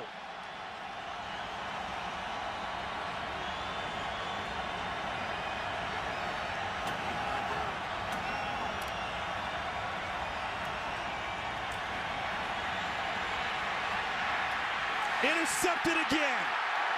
Chris Harris.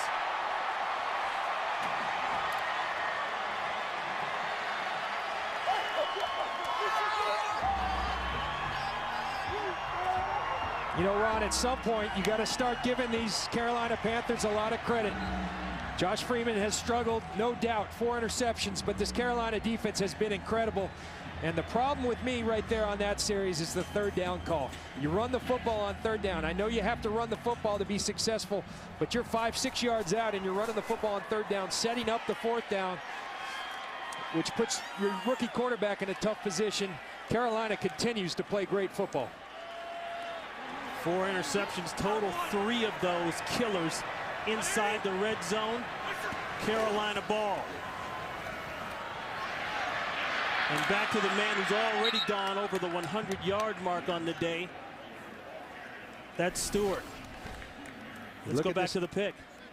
Josh Freeman looking everywhere. No one's open, trying to buy time, and then forces the football. And Chris Harris, we talked about him having a fine football game, really makes a big play there. Great hands and great instinctive play by Chris Harris. And Josh Freeman frustrated with a tough day. And yeah, he might as well throw it at that point in 4th and goal. It's all or nothing anyway. So that's right. 14 plays, 80 yards, nothing. Play action. Going deep, looking for Steve Smith. He's got a step.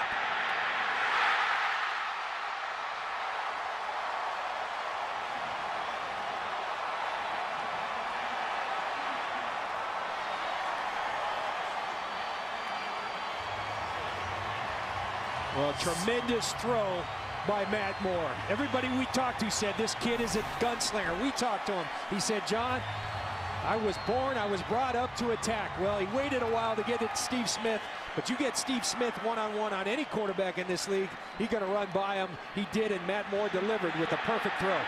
Elbert Matt torched, couldn't get his eyes out of the backfield. Piscatelli saves the touchdown. Back to the ground game. Nice sidestep in the backfield with Stewart. Crowder with the tackle. You watch Matt Moore, you think he's excited after that big play to Steve Smith. You know, but again, that comes back to the Carolina run game. When you've decimated, when you've gutted a team 2 consecutive times, and again here today, running the football, they've got to commit people to stopping the run. That creates one-on-ones outside with Steve Smith. And again, you better be helping him with the safety because he's going to run by every corner in this league. Stewart again. And it just makes people think. I already talked about the newspapers this morning in the Charlotte Observer. They talked about possible changes. And you're going to get that, John, when you go 12-4 in the playoffs and then all of a sudden to this. But a lot of people question whether or not Delhomme would be here this next year. Signed a big contract extension, 5 years, $42.7 million. But then you see Matt Moore step in, not afraid to attack and putting the ball on the money. It makes you think about a lot of possibilities for next year. 3rd and 4. Stewart again loses his lid, but he's down close to the, just inside, I should say, the 5-yard line, close to the first down marker. Wilkerson on the tackle. And John Fox saying, let me make sure that I don't go 80 and not get points. Yeah, you know, and I think the right decision. Some of the people booing here in Carolina, either for running the football on 3rd down or for kicking the field goal, but this is a no-brainer. You're up by a touchdown, you put 3 points on, you make it more than a 1-score game. Right. John Fox playing the percentages and also playing with confidence in his defense, because they have not allowed Tampa in the end zone all day, even though Tampa's, you know, they're playing the perfect bend but don't break defense here today. Should be easy for Casey, a good rush, but he couldn't get there. We sat with Jonathan Stewart right here. You see him going for a career high 23 rushes for 121 yards. We asked him about carrying the load. His previous high was 19 carries. He said, listen, I just love the game. Whether it's 9, 19, or 30 carries, I want to make the most of it. Well, he has. And when you run the ball effectively, again, I'll say it creates one-on-ones outside. And against these Carolina Panthers, you better pay notice to Steve Smith. Tampa didn't, and Matt Moore and Carolina made him pay. Reese Lloyd, the kickoff specialist, his job is to put it through the end zone. Doesn't do it there. That's Straughter. Straughter with a nice return out to the 31. Tackled by Richard Marshall. 4 interceptions by Josh Freeman in the red zone. He's 2 of 6, 11 yards, 3 interceptions. That's been the difference. That one in and out of the hands of Antonio Bryant.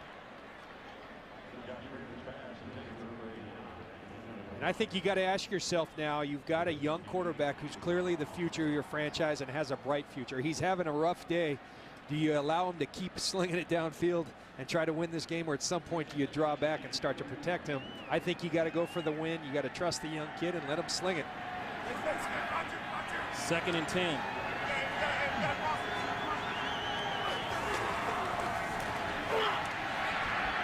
Middle of the field, caught. Kellen Winslow, a guy who, as far as I'm concerned, hasn't been involved enough early in this game. And a look at the last 4 possessions. Dismal for Tampa Bay. Kellen Winslow's first reception of the game. You know, Josh Freeman put a ball right in his hands earlier that Charles Godfrey made a great play on. But a player like that, you got to find a way to get him involved. 25 yards on that one. Again in the middle of the field. There we go. Getting involved late. Winslow has it down to the 25-yard line of the Carolina Panthers. So just like that, the Bucs move down the field. Winslow, their leading receiver, averaging over 90 yards a game in his last 3 road games. Picks up 18 on that one. Man-to-man coverage going to the end zone, and it's incomplete. Just over the reach of Stovall. Gamble on the coverage. Yeah, you know, and I think you've got to love that about Josh Freeman. Again, we talked about the bounce back ability, and has he had a good day? No, absolutely not. He's forced footballs when he shouldn't, and it's hurt his team. But I still think you got to go for it. You got to try to win a game. You're 1-10, and I think it develops him more to put him in these situations and maybe have him fail than just to pull back and protect the young kid. 2nd and 10.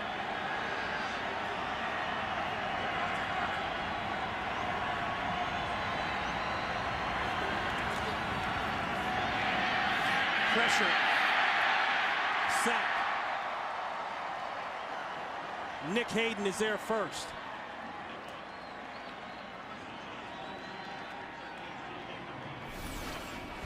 Again, you talk about coverage sacks, nothing downfield.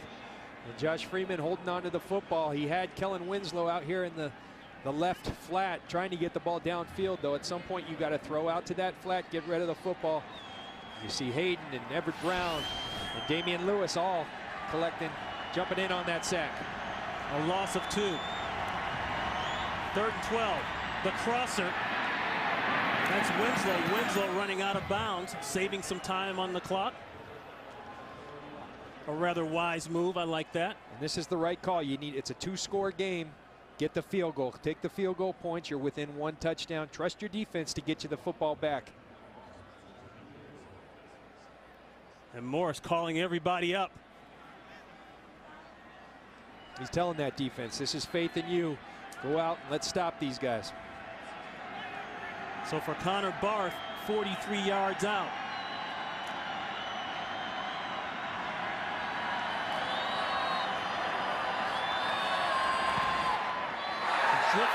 It's drifting, it's gone.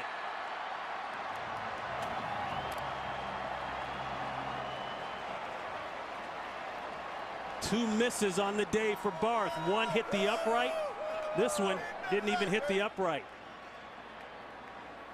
So in spite of a couple nice pass plays, moving the ball down the field, they come away with nothing. Connor Barth just, you know, we saw him 4 weeks ago down in Miami make 3 over 50 yards today. Not making the easy ones, just leaving it out there right. Got to play that draw. He just pushed it out there. Carolina jumped all over the Buccaneers early here, got off to a 10-0 lead. Then Barth actually brought the Bucs back. Hit from 21 yards out and 46. He's missed the last 2. One hit the upright. Now this one pushes it to the right. And Ron, you know John Fox, Jeff Davidson, I'd be surprised if I saw another pass in this game. They are going to wear Jonathan Stewart. Said, all right, you already got your career high in rushes. Let's get you some more.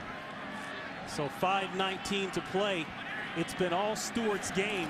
D'Angelo Williams out with an injury, part of the 1-2 punch. It's just been the 1 punch, or I should say the 2 punch, and the 2 punch has been enough. You see the clock ticking down to 4:50. Remember, they burned those timeouts earlier. Tampa only has one more timeout. So even if their defense stops, Carolina's going to wear a lot of this clock, and you have a 2-score game.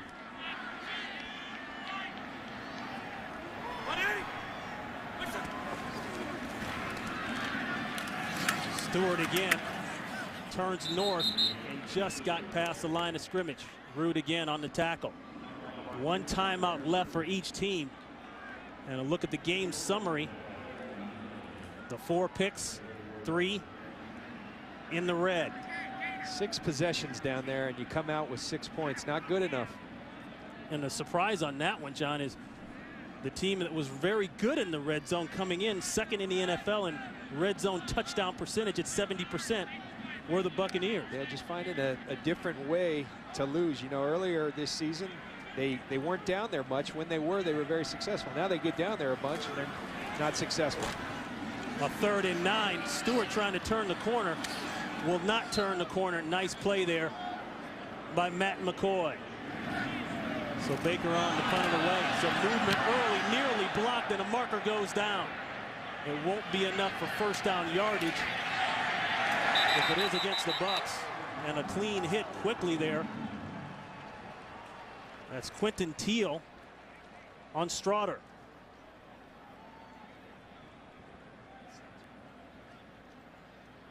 We're going to listen in for the call from Don Carey.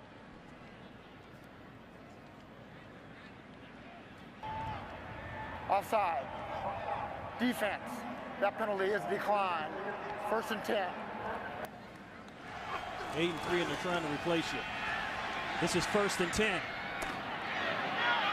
We'll throw the hit. No. Godfrey on Stovall. The official says incomplete. Pass is ruled incomplete. As we mentioned in the top of our telecast, the Carolina Panthers still on life support, so to speak, not mathematically eliminated from the playoff hunt at 4-7. But they're hanging by the thread. And fighting hard. You know, you're doing something when you keep a team to 6 points. You can blame it on Josh Freeman, but you got to give credit to this Carolina defense. Pressure on the backside. Looked as though that ball hit the ground. I don't know. Everyone's kind of looking at it. No one's called a whistle here. Everett Brown, the play still goes on. Everett Brown came around the corner. Stovall picked it up, didn't hear the whistle, and kept moving. The play was ruled as a fumble. Oh, ruled as a fumble. Now the question is, was his arm going forward? Obviously, John Fox did not like that. He threw out the red flag.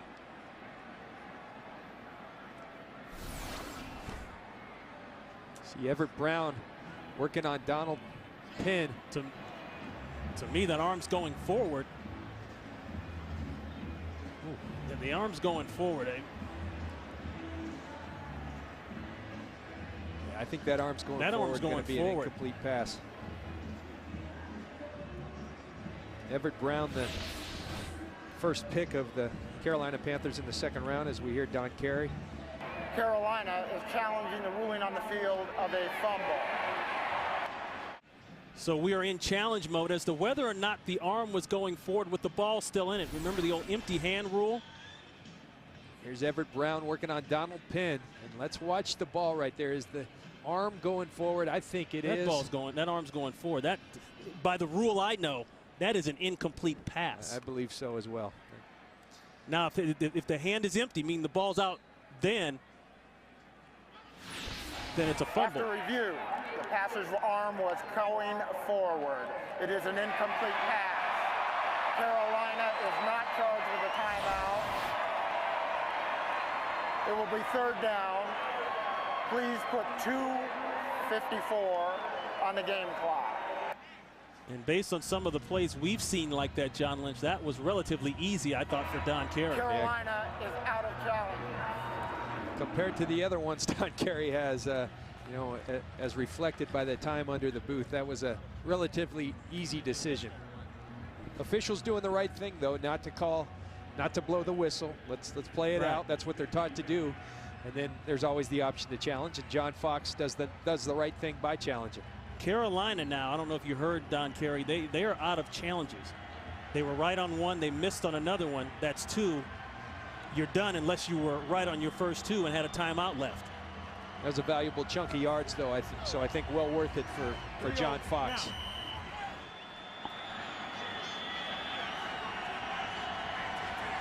So the Buccaneers will go with the spread 4 with one in the backfield. Pressure. Somehow Freeman steps up, gets away from that one, and it's complete to Derek Ward. And that will be a first down. We want to talk about strong. You know, Josh Freeman, we talked to a number of people. I think it was Kellen Winslow or Chris Hovan who said he's a defensive end who throws the ball. He's that big, and you got defensive linemen hanging all over him, and he kind of says, all right, get off me. I got to complete a pass here. Yes, he had 4 interceptions today, but those are the things that have you excited if you're a fan of the Tampa Bay Buccaneers for the future.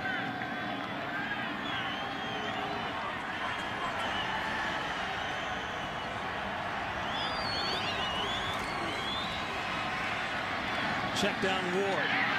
Ward will have to work to get out of bounds, and somehow he does. That's a great job by Ward. And Gamble tried to work to keep him in bounds, but he couldn't. Stops the clock, 2:40, and a 2nd and 8. Nice job by Ward. The Bucs ran everyone vertical, try to clear it out, but at some point you've got 2 minutes and 40 seconds now. You've got to start taking your chunks down the field. I know your quarterback's been intercepted 4 times, but if you're trying to win this football game, take it down the field. 2nd down and 8.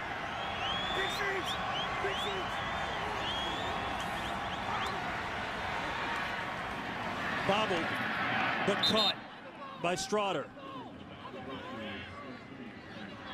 You got to have some urgency to your situation here. You're inside of 2 minutes and 30 seconds now, and they're kind of wandering around. And an injured Panther. That's Tyler Brayton. It looked as though Brayton was cleaned up by one of the Buccaneer offensive linemen coming down late on the pile. He removes the helmet and tries to shake off the cobwebs. Brayton, originally drafted #1 by the Raiders in '03. He was part of the Buccaneers deal when they gave up a first-round pick to get John Gruden as head coach. He ended up coming up here, did Brayton, last year from Oakland. And really has played some pretty good football for the Carolina Panthers. Had 1.5 sacks versus the Jets last week, and playing good football for the Carolina Panthers and John Fox.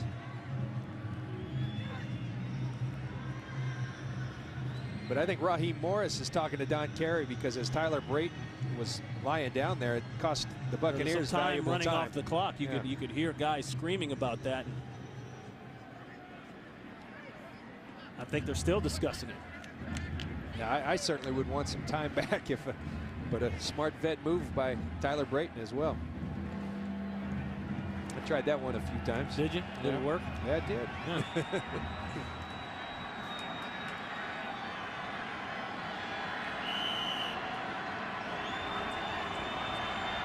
So Nick Hayden steps in for Brayton. Caught in the seam. That's Winslow. That's a first down as they go into the hurry-up mode. And that's the 2-minute warning. 16-6, Carolina up at the 2-minute warning. Ball has just been moved on the other side of the 50. Spotted at the 44-yard line of the Carolina Panthers. You made the point earlier, Ron, as to how important timeouts are. And this is when it always comes back to haunt you. You know, you got a 2-score game. If you can get the field goal now, then have a chance to get an onside kick. But again, it's just time is becoming very much of the essence with only 1 timeout left. Low snap, pressure. There's a hold on Peppers. Yep, Julius Peppers ran through. Somebody grabbed him, and out went the flag. Offense, number 76, 10-yard penalty. Replay, first down. Jeremy Zuta. And don't think things get a little easier for Carolina from here on in, because they get a lot harder in my estimation. Oh my goodness, brutal, brutal, brutal, brutal. They might be spending New Year's at home. I mean, that is a brutal, brutal schedule. Especially if New Orleans ends up losing today. They're in Washington. They're down by 7 with 1:56 to play in the contest. One timeout apiece. The out. Gamble stepped in front of that one. He was hoping that ball was placed a little bit better, intended for Bryant, because he might have taken it the other way.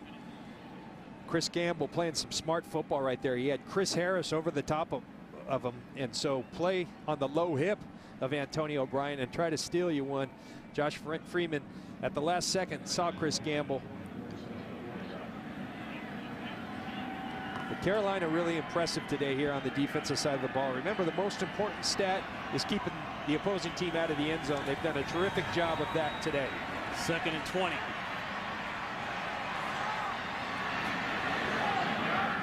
And Freeman just does it on his own. Gets to the 45, took the hit,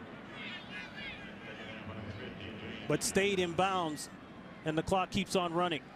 And Ron, you know, much like right before the first half, I just don't like the urgency. I mean, you're trying to win a football game. Time is of the essence, and you got guys kind of walking around to get back to the line of scrimmage. You've got to hurry the process up. Buccaneers with 448 total yards before this play and only 6 points. You just said it, John. It's not about the points. I mean, not about the yards. It's all about the points. And Straughter gets up limping. And as I look here, it's a 4th down, but I'm seeing linemen walk to the field. You need to speed the operation up. This is a 2-minute drill. People work on this all the time, and it's just not happening at the speed that it needs to happen at. 4th and 6 throw inside. It's caught. And that's Stovall, and that's good for a 1st down.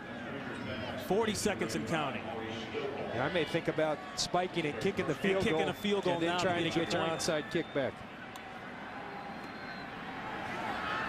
This is the area of the field where things have gotten tough for Tampa Bay, and they continue to get tough. Interception, Chris Gamble, and that should do it.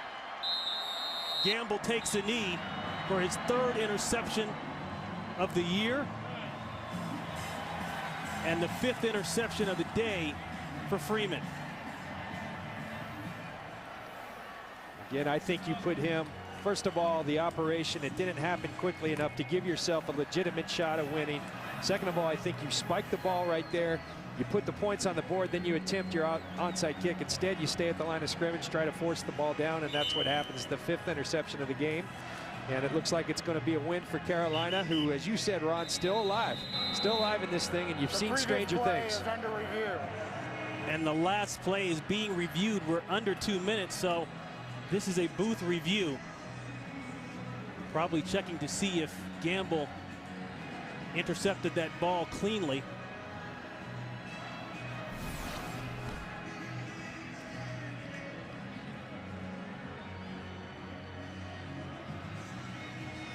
Looks like a catch. It looked like it never did hit the ground from that angle.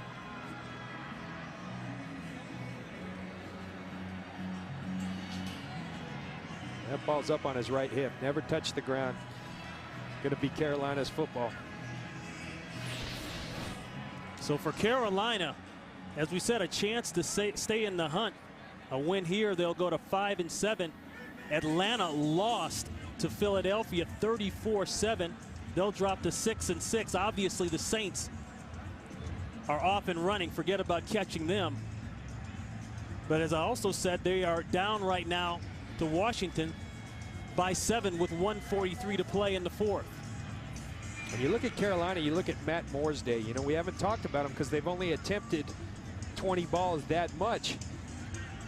But the one big one was the play to Steve Smith downfield. The big fly route down the field. He put it on the money, and the other big statistic is only 1 interception. This is a team that has been plagued by turnovers. He protected the football for the most part.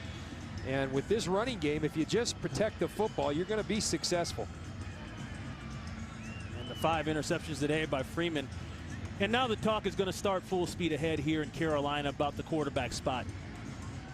The folks here in Carolina have seen their share of 5 interception days. They know what that feeling's like all too well. But the way that Matt Moore has stepped in and played today, and it's only one game, and what do they used to say, John, that quarterback that you don't know much about is the one that scares you the most because you don't know much about it. After review, the ruling on the field stands.